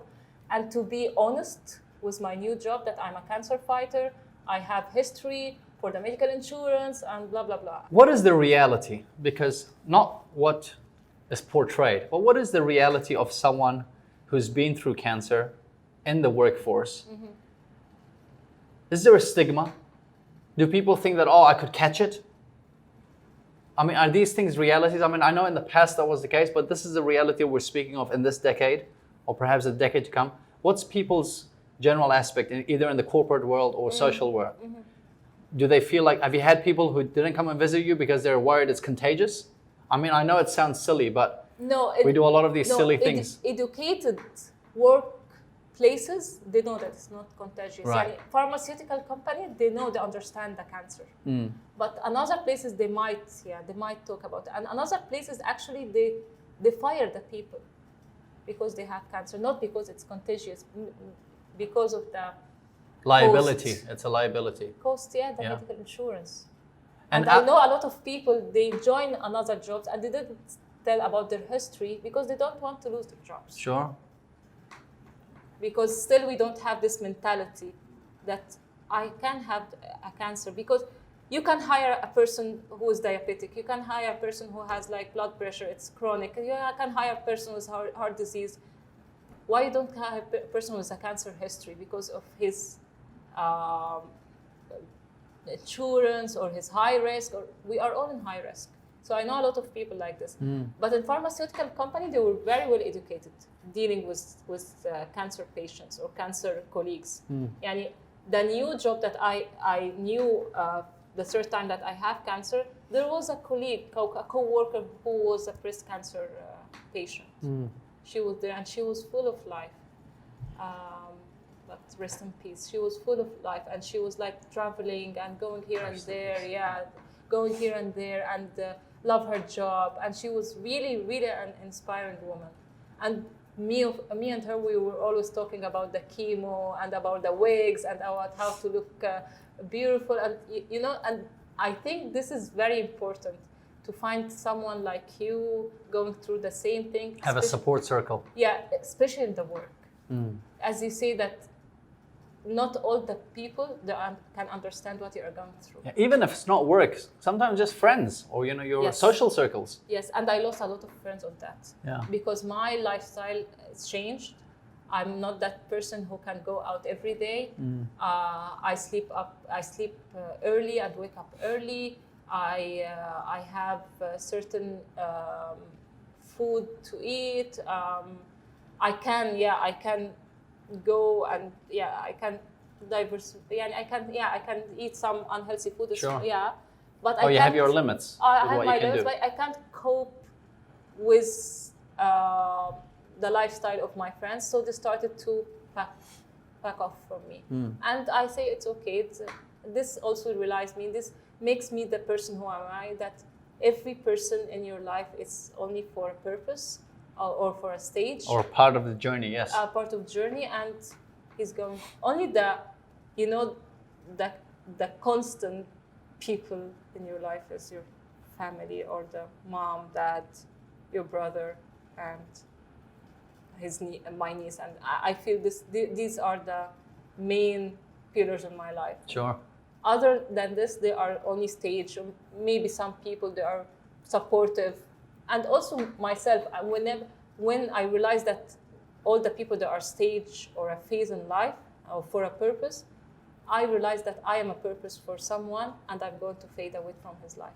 I did my job for him, or I did my thing for him, and that's it. Sure. So it changed a lot, and changed a lot that not to be attached to someone, to have this detaching concept, mindset, like everything, let it go. So when I knew the third time, I went to my new manager and I told him that I'm a cancer fighter, and he told me, "You are welcome. I knew about it because the pharmaceutical." This is because you already had it twice. Yeah, the pharmaceutical company. It's like very, very companies. They are very small community. Sure. And you will do great. So you were healthy at that point? You had you had to tell him that I had experienced yeah, healthy, and I told him I have my PET CT, the regular checkup, to find Just to stay updated. Yes. And this I told him that I have the PET CT, and hopefully nothing will happen. Yeah, he said okay, nothing. You will be strong, and you will be clear. Sure. And then I found in Jan 2012. I'll use myself as an example because I can't imagine if I was told I have cancer the first time. Like I said, I think I'll just be depressed and not get out of the couch. By the way, men are different from the women. Yes. You guys are far better than us. 100%. Men are different from the women, yeah. I've always said it, even when I'm speaking to crowds around the world. Yes. If the topic comes up, I'm like, men, let's just admit that women are better. That's just the reality we face. But when I'm thinking about life, I'm thinking, okay, as a guy, let's say as a single guy, I'll go and approach a lady and she rejects me. I'll be like, okay. Then I'll go and approach a second lady, and if I get rejected, I'll be like, By the third time, if I get rejected, I'm like, okay, I'm giving up on this business. I'm just going to stay single. For you. No, I'm just going to stay single, right? I'm just going to give up on it. But that's one aspect. In life, in any aspect, in business, in entrepreneurship, working in the corporate world, if you're doing charity, if you're in fashion, in anything, if you're in sports, if you're studying, you're constantly facing challenges. Yes. And there are many times where, in many individuals, when they face challenges, after a few, Give one up. time, 2 times, you're like, oh, for f***'s sake, that's enough, I'm done. Yes. You not only had cancer once, you had it twice. You still have this smile on. I'm sure that would have been the smile if I visited you at that point, which is amazing. You join your new job, and in January, Yes, 1st of Jan, 1/1/2012. you're told you have it a third time. Yeah, this is my Happy New Year. You have the third time. Happy New Year, you have the third. I was like, no, This must be a joke. I told him that this is a joke. I don't feel that I have cancer. There's something wrong with the scan. I feel that I am healthy. No, Yasmine, there isn't anything wrong. No, I feel I'm healthy. No, I want to go to back. This was like really, literally a joke. And I started to talk to the doctors. No, I'm not going to go through the chemotherapy again, because they told me you're going to a chemotherapy and a bone marrow transplant again. And it was like 2 years after my bone marrow transplant. And I went to my doctor and I told him, you told me that I'm going to stay 5 years after my bone transplant if the cancer is going to get back to me. So thank God that you lived like 2 years cancer free. I was like, thank God, okay, thank God, alhamdulillah, but I have to live like 10, 15 longer, not 2 years till it come back. And I told him, no, I don't want to go back back to the bone marrow transplant. And actually, I talked to my mom. I told her, now they are telling us that I have to go to chemotherapy and bone marrow transplant. And if, God forbid, if I have the cancer for the fourth time and I have bone marrow transplant for the third time, because now I have only two more times for the bone marrow transplant. One for myself, and the other one from a donor. And the donor either will be my brother or anyone who is compatible to me. Mm-hmm. And I saw a lot of people who stayed for a year or 2 years, and a lot of people, they died because they didn't find the compatible stem cells. So I said to my mom back then, I don't want to lose my chances. Let's see another way. So we talked with the doctors, and he told me, okay, you have been through the radiotherapy, you have been to the chemotherapy, you have been to the bone marrow transplant. Have you took like this chemo pills? I told them, no. Is there a chemo pills? Are there chemo pills? Like, yeah. Okay, and I can take these chemo pills and go to work, and yeah. And I'm not going to lose my hair? No. Okay. Let's willing to try it. Let's try it. Yeah, let's try it. I'm not going to lose anything. You have nothing to lose, yeah. Yeah, let's try it. And I tried it, and after first month, I lost my hair, which is fine for me. I started to wear wig. The people around me in the work, they started to know that I have cancer, all the people, all my co-workers. And actually, I was like, I was in very, very positive state. I was very happy taking my medicine, having progress in my work, going to check up. Like, it was totally different journey from staying in the hospital. Right. And it made me more focused on my work. And in December 2012, I applied for a new internal job to be promoted, and it was like chances nothing, because I was only 1 year, and I also give it a try. And on the day that I was like, they told me that I'm cancer free, I got promoted. Wow. Yeah, for this new title. And it was, all the people were like, how did that happen? Yeah, I was like, it happened. It happened. And I was like very grateful. And I won't deny that I was very proud of myself, that I have beaten cancer for the third time. Wow. And I was working and promoted. And yeah, I was like responsible for my decision. Me and my mom were responsible for our decision to take the pills. Also, we were not that sure. And we did it.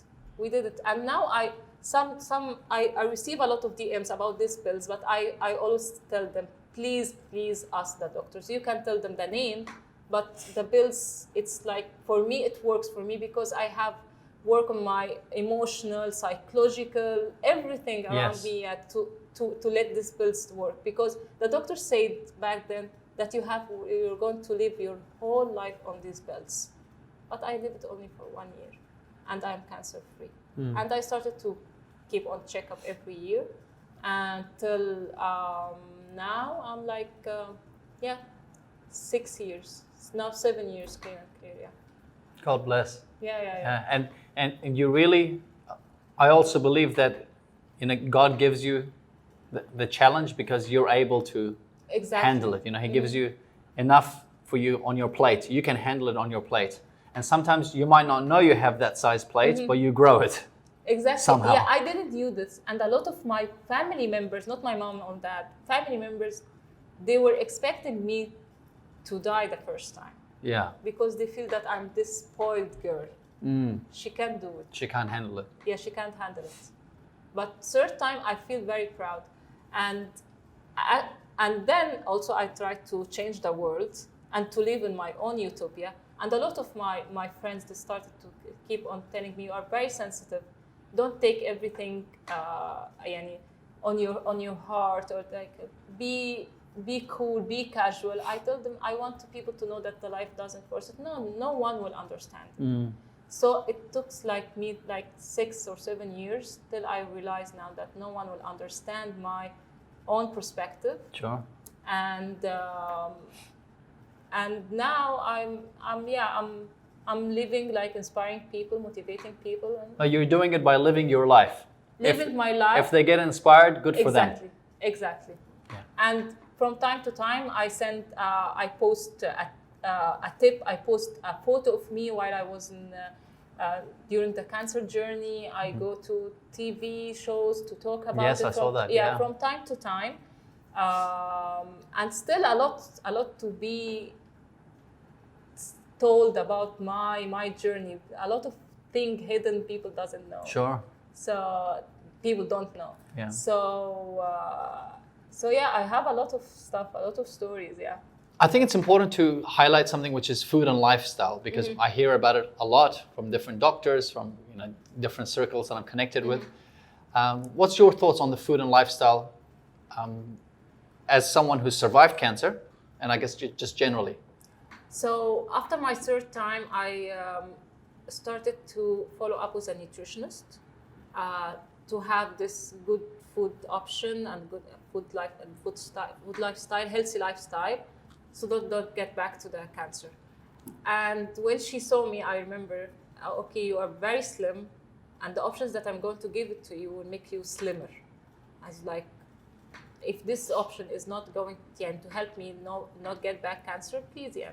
So she started to tell me, we're going to eliminate the red meat, no red meat for you, white meat, chicken, seafood. So you can have white meat, but seafood, but not red meat. I told them, okay, so first option, I don't eat the white meat. Chicken, seafood, I'm not that chicken, seafood. So red meat, so we are eliminating the red meat. Vegetarian then? Vegetarian, now I'm turning to be a vegetarian. So, and then she told me for the pasta, we have to go for the brown and brown rice, brown pasta. Because she told me that like the white pasta, it's full of maybe carbo or the feeling of like materials or something that helps the cancer cells to grow. Or it's like there's something artificial. I don't know. I can't remember because I don't want to misinform anyone. No sugar. Yeah, because it breeds the cancer cells, doesn't it? Sugar. Right. Yeah. Sugar, you can get it from the fruits, vegetables. Not all the vegetables. Yeah. For me, I can't eat not all the vegetables. And she told me you can't eat the tomato because it's acidic, but I can't live without tomato. And what about soft drinks? Can you have soft drinks? I was addicted for the soft drinks till 3 weeks ago. And actually it was the only unhealthy thing I was doing all over my life. And I was drinking a soft drink while I have my chemo session. You're not supposed to. Not supposed to, but the doctor was like, let her, her emotional support and psychological support. Give me a soft drink. Give her soft drink. But I felt like, okay, I don't smoke, I don't drink, I don't anything. And this is the only unhealthy thing that I'm doing. And actually it really helps to, if I'm stressed or I have like big tough life with the big amount of sugar that I'm drinking, it might help the cancer cells to grow. So I decided to quit. And it was only 3 weeks ago, and I'm doing well. And I was keep on saying to myself, if I have the will to lose 40 kilos, to fight cancer 3 times, I can't quit the soft drinks. I can do anything. Yeah, I can do anything. Absolutely. So yeah. All right. And the reality is, a lot of people, they don't realize. I mean, there was a saying I remember growing up. I can't remember who told me this, but they said that you either die of cancer or you die with cancer. And you mentioned it earlier on that we all have cancer cells. We all have it's. And I don't think this is it's common knowledge.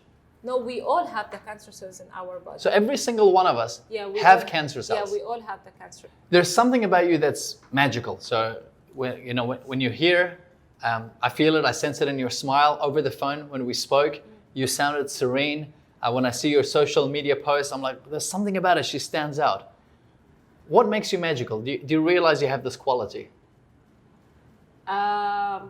Later, yeah, I feel that there's something different.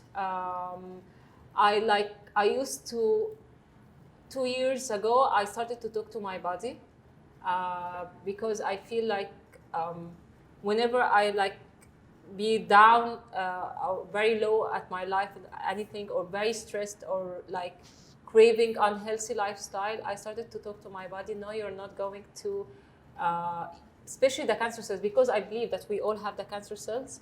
And we all, there are bodies that they are ready for the cancer cells to grow, and there are bodies that they are very strong at their immunity system. They are very, very strong to let that cancer cells not that active or to be modified, their genes, and they are very strong. So what makes me now that I feel that I'm not special, but as you said in my bio, I said that I'm a lost alien. It was Yeah, you mentioned that you're a lost alien. Yes, it was a very old story. When I was 8 years or 9 years, I wrote a story, and I said that I have been sent from my family from Mars till this Earth to see the people here and to I'm like a messenger. I'm their messenger to see how it works for the people on Earth and how they are living their life, and I feel that I'm different. This is a story you wrote when you were 9. Yes, when I was 9. And my mom, she keep on reminding me this every now and every time, from time to time, every 5 years, 6 years, she said to me, remember that you feel that you are different. You are you are not from this planet. I told her, okay, but I am, either it's true that I'm not from this planet, or I'm your daughter. So she's keep on saying me, okay, try to be special, different, as if you are not from here, but and you have your own. You have a purpose. Have your own personality. You have your own, because you have been through a lot. Yes. So I decided, okay, so I said to myself, I'm a lost alien. And I started to talk to my body cells, to my body organs, that I will keep myself healthy. I will inspire myself every day. Every day, whenever I wake up, I feel that it's a new day with a new hope, new sun. Everything is new as long as I'm alive. Whenever I see myself back to the journey that I have been through, and now with all the things that I have achieved, maybe the people who are seeing me or following me, they are, oh, Yasmine, she's achieving a lot. But for me, I'm not achieving. I'm living my life, and because if you ever label your life with achievement or milestone, you feel very stressful. You feel very stressed.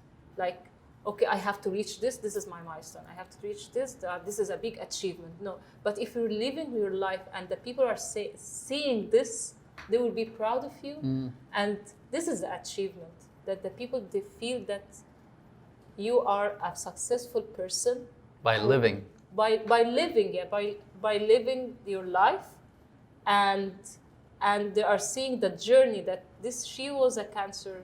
She went through cancer. She was very pale. She was very fatigued, and she went through a lot. And she is now she's going through her life, and she's meeting a lot of persons, a lot of celebrities, a lot of she's on TV. She has a TV show. Maybe it's a milestone for other people, but for me, I feel, no, this is part of my message, part of my inspiration. And I'm sure that whoever, with the right people, it will give them hope that they too exactly. It's can go gives and hope. beat it and be the best that they can be. Yeah, beat the cancer. You can do it, and there is a life after cancer. There is a life, although it affects us emotionally or physically, and I am affected it physically. And a lot of people, and I'm going to say it on my social media. A lot of people, they don't know that I can't hear quite well because of the chemotherapy. It affected my Hearing. my hearing. Yeah, I can't hear quite well, and it put me in a very bad situations and in the very funny situations. Yes. But what shall I do? And I don't want to go to treatment or anything because I'm خلاص, I don't want to go to doctors or anything. So people who don't see this. Yes. يعني, They just look at the outside and they go, things are great. But they don't know that يعني, sometimes I look dumb because I can't hear the other people. Yeah, I can't hear them. And the people that she can't understand us, or she is a dumb. No, I can't hear you. And I have a different conversation. يعني, maybe you are saying me, how are you, Yasmine? How is everything? And I was like, no, tomorrow I will sleep early. I was like, Yasmine, I'm asking about what you are doing, and it's, like different conversation. Sure. So they feel that I don't understand them, and I'm from a different thing. So Maybe you are an alien. I can't hear quite well. You mentioned about being proud. Who would you say is proud of you? I know that my mom, my dad, and my brother, and for sure my 2.5 years niece, she's proud of me. But whenever she will grow up and she knows the story, she will be proud of me. But later, with everything is happening to me, I feel that my cancer cells are proud of me. Like I feel now that this girl, we can't hit her anymore. She's doing great. Whenever we were hitting her because of a wake-up call or tell her that she's not on the right path, but now she's doing great and she's inspiring people, and we can't hit her anymore. So when it came for me that the cancer cells, they are talking back to me and they are proud of me, now I feel like, okay, I can do more. Yes. And I am on the right track. And I want the people to feel this, and especially the cancer patient and the cancer survivors, not the cancer patients, or not the cancer survivors who lived after the cancer. They have to be proud of themselves, and they know quite well that their cancer cells, they are very proud of them. That's powerful stuff. What drives you? Like when you get out of bed and you look at your day, or because you don't plan very much, so you're living in the moment. What is that driving force? Because there are some days where it's easy to just go, I just want to sit and do nothing. But you're doing things. Yes. You're keeping busy, you're going to events, you're doing a lot of campaigns, you're doing collaborations with brands, you're doing a lot.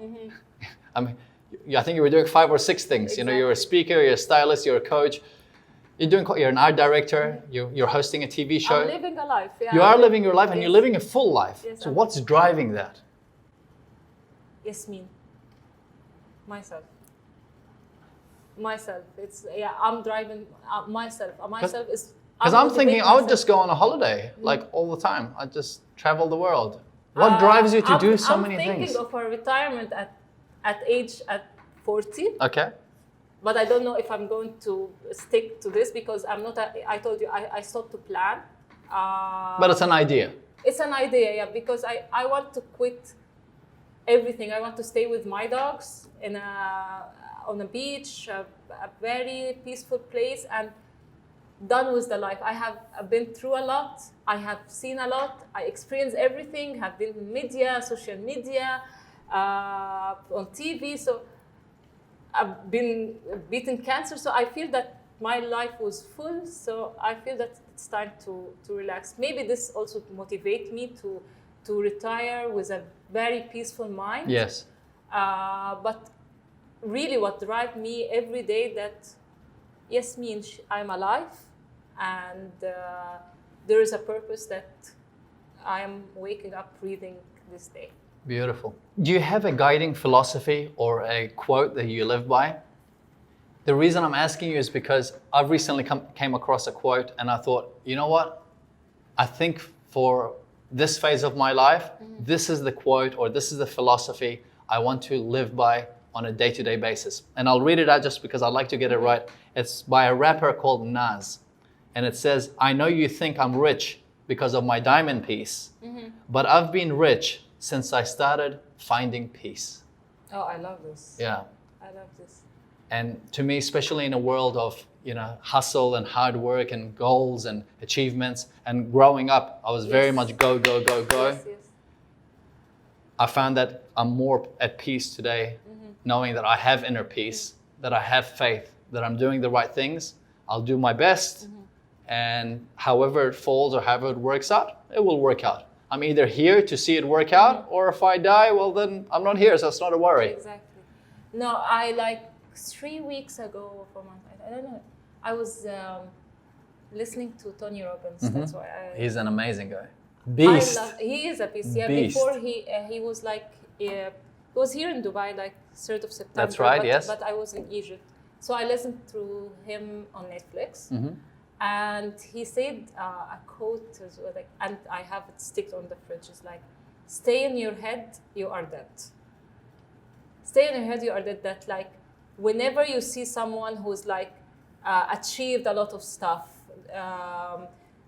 Now I'm now 38. I have a lot of friends. They are VPs. There are a lot of friends. They have married and have children, and they have a lot of stuff that maybe for the society is wow, they did something. Success. Success. If I keep on thinking I didn't do this and I will be that. If I focus on that I don't have the perfect body, or I don't look like her, I will be that. That's powerful. Yes. Stay in your head. Stay in your head, you and are you're dead. dead. If you focus on yourself and only living for yourself, you're going to do a great thing. Would you recommend that episode? Yes. I think if I'm not mistaken, I haven't seen it, but if I'm not mistaken, I will see it. It's on Netflix and it's called I'm Not Your Guru. Is that the yes. one? Tony Robbins? I don't know. I'm not sure about the title. It's the only. There's only show one on free, Netflix it's only at the show. moment, and I'm going to check it out, but I'm going to Yes. either put the link or I'll put the... Yeah, I stick it in the fridge. So whenever Oh, I no, wake that's up, powerful. I wake up very low, or I feel that someone have a campaign and I'm not chosen, although the client knows me, or anything materialistic. Stay in your head, you are dead. Oh, okay. So I have to focus on myself. That's a good one. That's a really good one. Yes, I might borrow that as well. Yes, and use it. it's always in my mind. Yeah. The thing is, because in life, life just happens. And if we're reactive, then we will always be on the back foot. Exactly. It's our responsibility on a day-to-day basis. And sometimes we forget that it's our responsibility, because most of our thoughts are negative. We are responsible to say, hey, remember this quote. And this is gonna be part of my daily quotes. Stay in your head and you're dead. You're dead, yeah. Right? And actually I use it in my TEDx talk, yeah. Stay in your head. Don't keep on watching what others are doing. Yeah. Do you. Do you, yeah. So you brought up TEDx. The photographer over there at the TEDx event when you spoke in Egypt, he mentioned that you look normal. Yes. What was he expecting? Yeah, all the people, they are expecting that the influencers or the one who are working on social media, they are wow, and not unreachable. And you are wow. No, unreachable, and maybe they are nose up, or I was he told me, oh, you are normal people, you can talk to us, you can hug us, you can shake hands. I was yeah, we are all. So you do have emotions? Yeah, it's Do you make bad decisions? I am a human being, so I was yes, it wasn't the first time to be mentioned to me. It was a lot of people, they said to me they feel that some of the celebrities or social media celebrities, they are unreachable, or are they are don't want to talk to anyone. But no, we are part of them. Yeah, we have the same stories, we have everything, and we are that's why we have our social media page, to reflect our stories to you and to feel together, so that you can learn. And that's why I'm trying to that's what I'm trying to do through my because page. At the end of the day, if you cut us, we all bleed. Yeah, we all bleed. We all have fears, we all have dreams, we all have hopes. Exactly. We're all here, but we forget. And thank you for coming on the show. I really appreciate it, because it's not the end. No. So she's I'm super excited to go. I still got some questions. I was just looking at the clock. I was man, I gotta redo it then. No. But The reason I'm thanking you now, and I'm going to thank you again, and I really appreciate that you're here, is because one of the purposes of this show is we wanted to show the human behind the hero.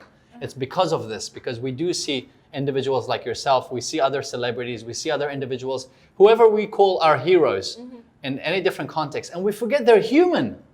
And I'm hoping through this show that with each guest we resonate with whoever it resonates with, so that whoever resonates with you realizes, oh wow, if she can do it, I can do it. Yeah. and my day is not rough. She just went through 3, times where she was told that she has cancer, and she beat it, and she's living her life the way she wants, day by day. If she can do it, I really can do it. And that's super powerful. I'm thanking you. That's why I'm thanking you for. But we're not done yet. I've got questions. What disciplines and habits do you feel help you to live your day-to-day the way you're doing, but at the levels of achievement that you're achieving? Do you have any disciplines or habits in terms of having a good 8-hour sleep or working out? What things do you feel help you maximize your days? So yeah, away from like sleeping early, waking up early, which a lot of my friends are making fun of it, but this is my lifestyle. And which is quite different from the Middle East. Yes, but this is my lifestyle. I'm not going to change because my body is more important than anything. Yeah, sometimes I can wake up late if I'm having fun or anything, but it's not that my lifestyle. And being a very clear, direct person with anyone in front of me. I always, whenever I feel like not in a good terms with someone, I have to face him. Or if I don't want to face him, I just withdraw myself from his life and we are done. I'm trying to filter my people and my circle. I have to filter it every time, from time to time. Like your wardrobe, right? Every 4 to 6 months. Exactly. Yes. Yeah? Yes. Because it's healthy. Yes. To eliminate the negative people and to keep around you the positive people. Yes. And if you're growing, then you're required to have a circle of people who are on the same wavelength. And to understand you and to support you. And it's the same from me. I also have to support other people and to be also the positive person that the people love to be in their circle. Yes. And also I had realized that, as I said before, that every one of us is like a stage or a phase in others' life. So when this phase is done, you are done with the other's life, and the other. And you have to be okay with it. Yeah. Yes, I am okay with this. Others, they have to be okay with yes. This also is not in our culture, the Middle Eastern culture. It's not. Yeah, we are all have this. We have to be attached, and we are not attached only to the persons. We are attached to everything, clothes, cars, everything. So detaching thing is very, very hard in our culture. So this is what I'm trying to work on it a lot, to detach, living my life, taking care of my body, living my healthy lifestyle. Don't try to please anyone, because no one will be pleased. Not everyone. Sure. No one. Not all the people is going to love you. It's better you accept that reality sooner than later. Exactly. We are all different. I don't have to love you. If I like you, okay, it's fine, but I don't have to love you. So when I started to work on this and realize this, I started to seek peace. Yes. And to live more happy. Yes. And also that I can't change the whole world. So that's why I'm living in my own la la land, on my own utopia. Whoever is wanted to come to my utopia with my rules, he's welcome. If not, bye-bye. There are other ones that can come. So, absolutely. Yeah. 7 billion people in the world. Exactly. We all find our tribe. Exactly. What sparks your creativity? Because you're a creative person. So I mean, you turned up today, you look gorgeous. You're creative. Your rings, your earrings, it's so nice. Your work is creative. I mean, you're just a creative person. That's how you come across.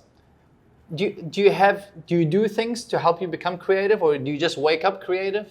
I'm asking because if someone wants to become more creative. I love art. I love art. I love reading. I love always to think out of the box. So where do you get your inspiration from? sometimes from internet Mm-hmm. and shows that I keep on watching, museums, traveling, and always keep on my mind that sky is the limit. I can do everything.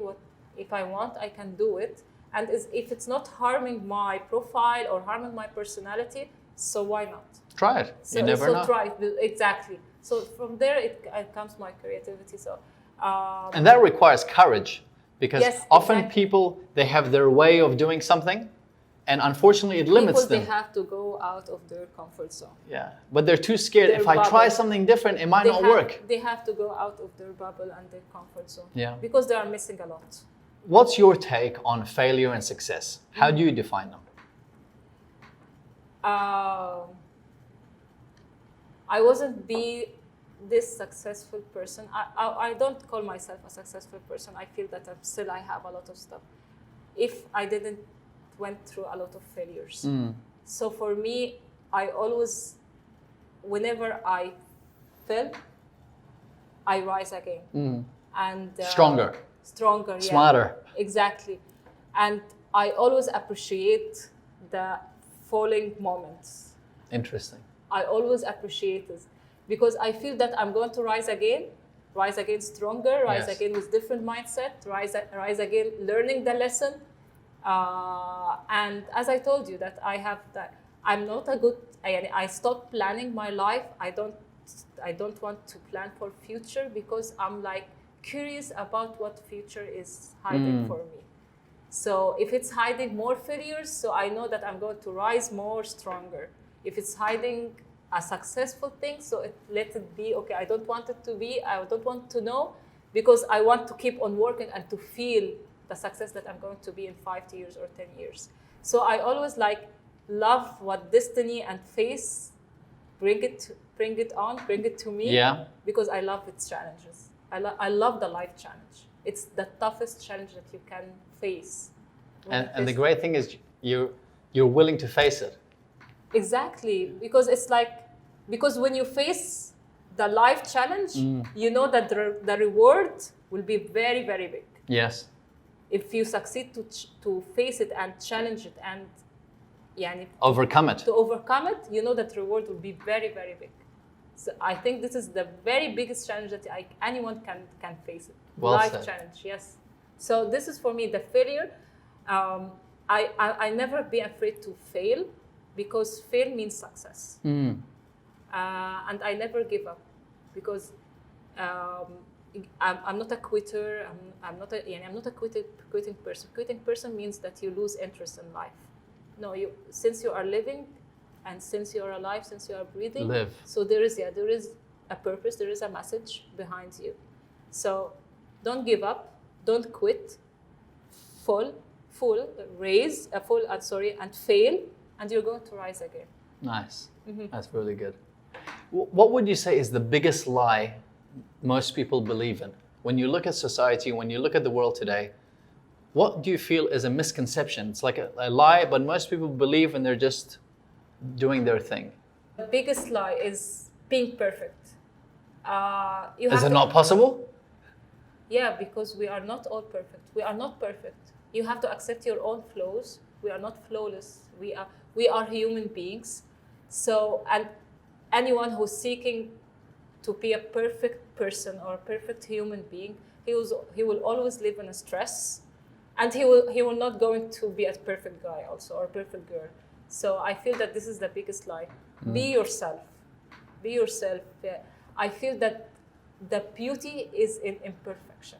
100. And that's why, if you see for me in my industry, the fashion industry, they are all talking now about loving your body with all the flaws in it.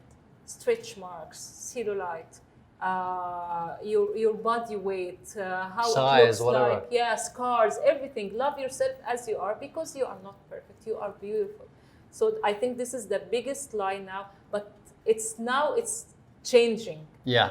And It was that pursuit of perfection which doesn't exist. exactly, and this was my last TEDx talk. To love yourself and to love your body.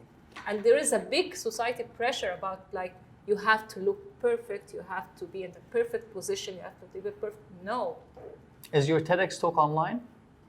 Still, it's not online. Still. Okay. Well, when it is online, what we'll do is we'll make sure that the link is made available in the show notes below the video and also in the podcast notes. Yeah. So when it's available, we'll put it in Yeah, there for you. I'm waiting for it because it was nice. Yeah. A book, a podcast, or a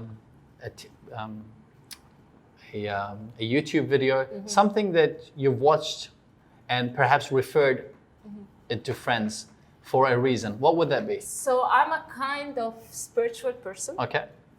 I love Sufism. And there is in Egypt, in Cairo, they have this Tanura show. It's not that entertainment Tanura. It's a Sufism show where you are like into the show. It's religious thing. And I have this thing changed my mind, the Sufism concept. And also the book, The 40 Rules of Love. Okay. It's a Sufism, I think.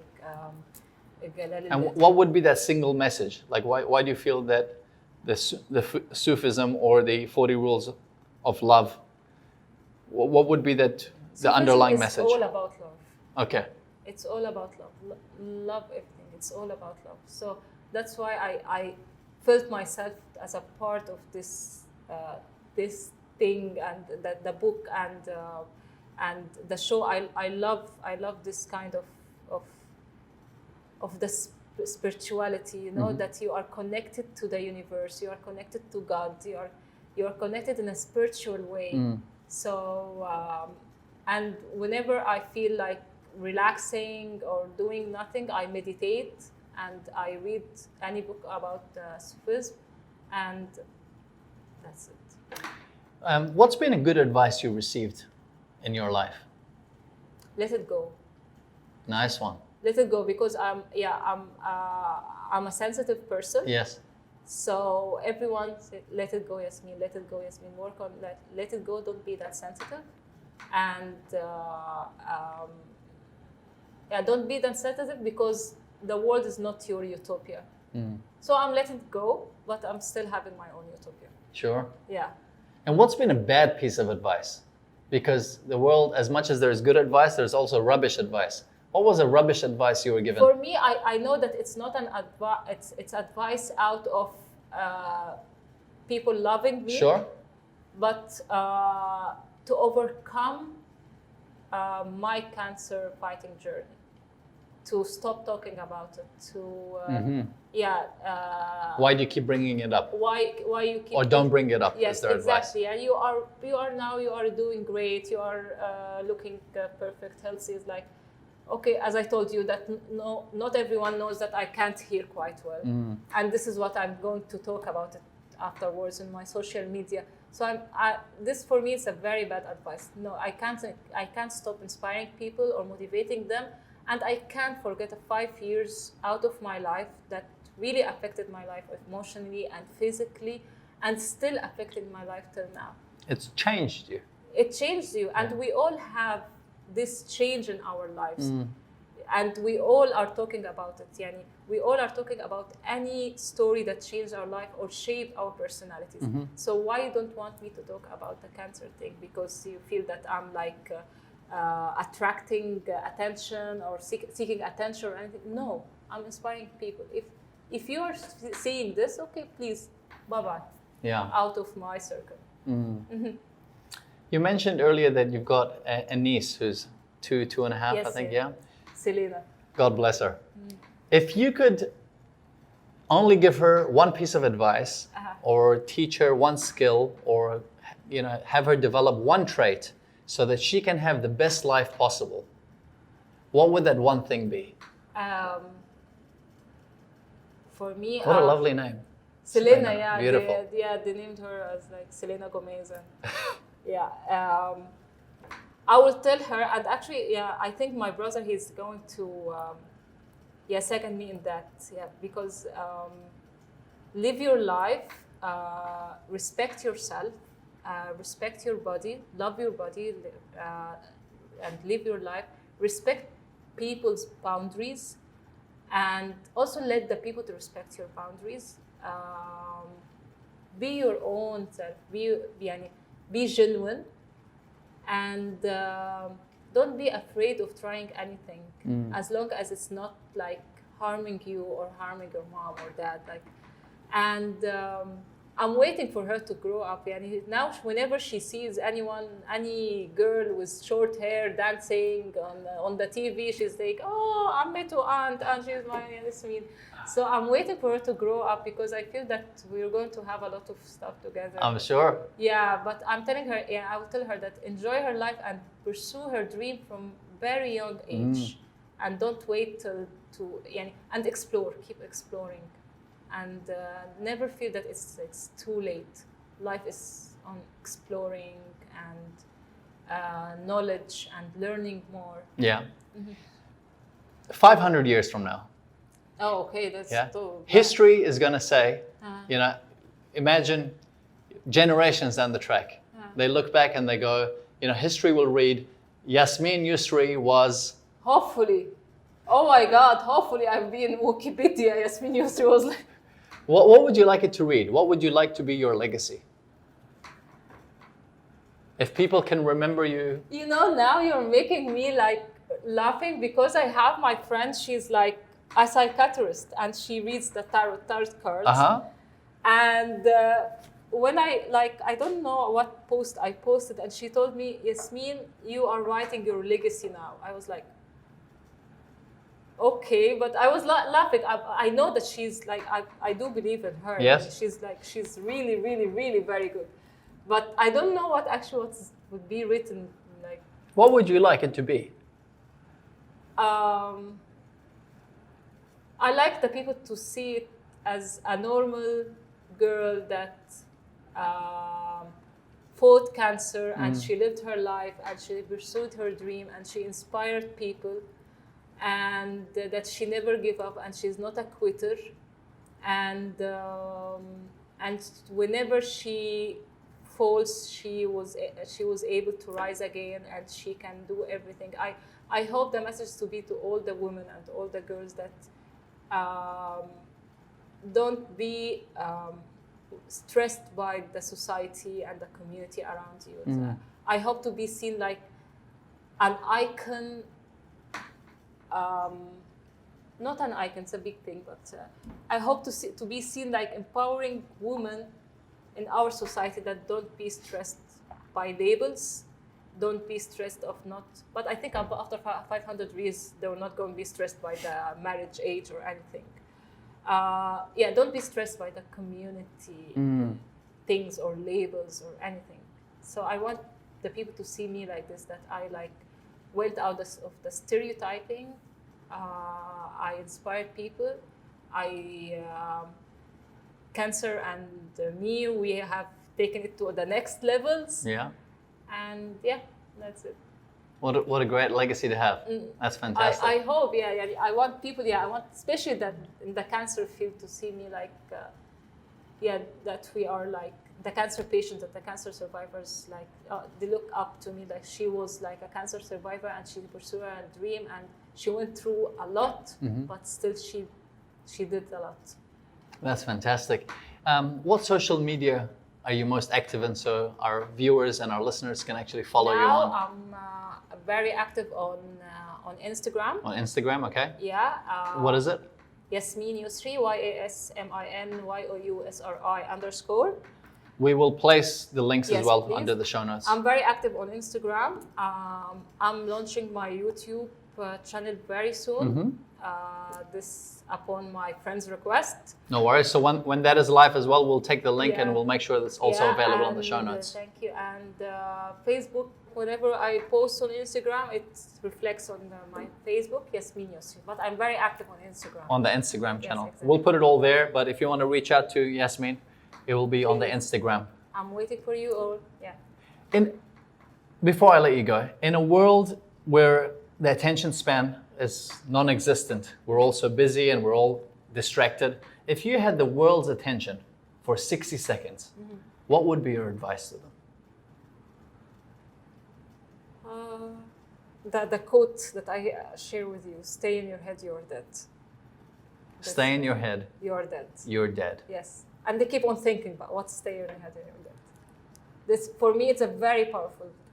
It is. The more you think about it, the more powerful it becomes. Exactly. Yeah. That's a good one. Thank you so much for your time. I really appreciate it. Thank you so much. My pleasure. Folks, wow. What can I say? To have a fighter, to have a survivor, to have someone go through cancer not once, not twice, but 3 times, to have someone who's living every day and making the most of it instead of just sitting around on a beach, which she plans on doing at some point. But at the moment, like doing so much, art director, motivational speaker, stylist, hosting a TV show. She's doing quite a bit. To be able to do all that, having gone through so many challenges, I'm pretty sure that most of us watching this or listening to this podcast can say that we need to rethink what we define as a bad day. Because if someone like our guest Yasmine can do it, then so can we. I hope that you were inspired. As you know, this show has nothing to do about showing off, but it has to do with hoping that you will connect with each guest and their voice to hopefully realize that you too can live the best life you want to, and to dare what you want to, to live the dreams that you want, to have the courage to go forward, to push through, to not care about what other people think, to be the best version of yourself. I hope that you get inspired, you get informed, and you get going. If you have any questions, please put them on below. I'll try and answer them. Perhaps I'll get Yasmine to try and answer them. If we can't answer your questions, I'll tell you what, I'll bring another guest and we get them to answer it from their perspective, again, to keep it going. But if there are some questions, I might actually go on social media, ask the question and get you to answer it. And we'll get people to connect. Thank you, much appreciated. Folks, until the next episode, I'm Kevin Abdulrahman. This is How Do They Do It?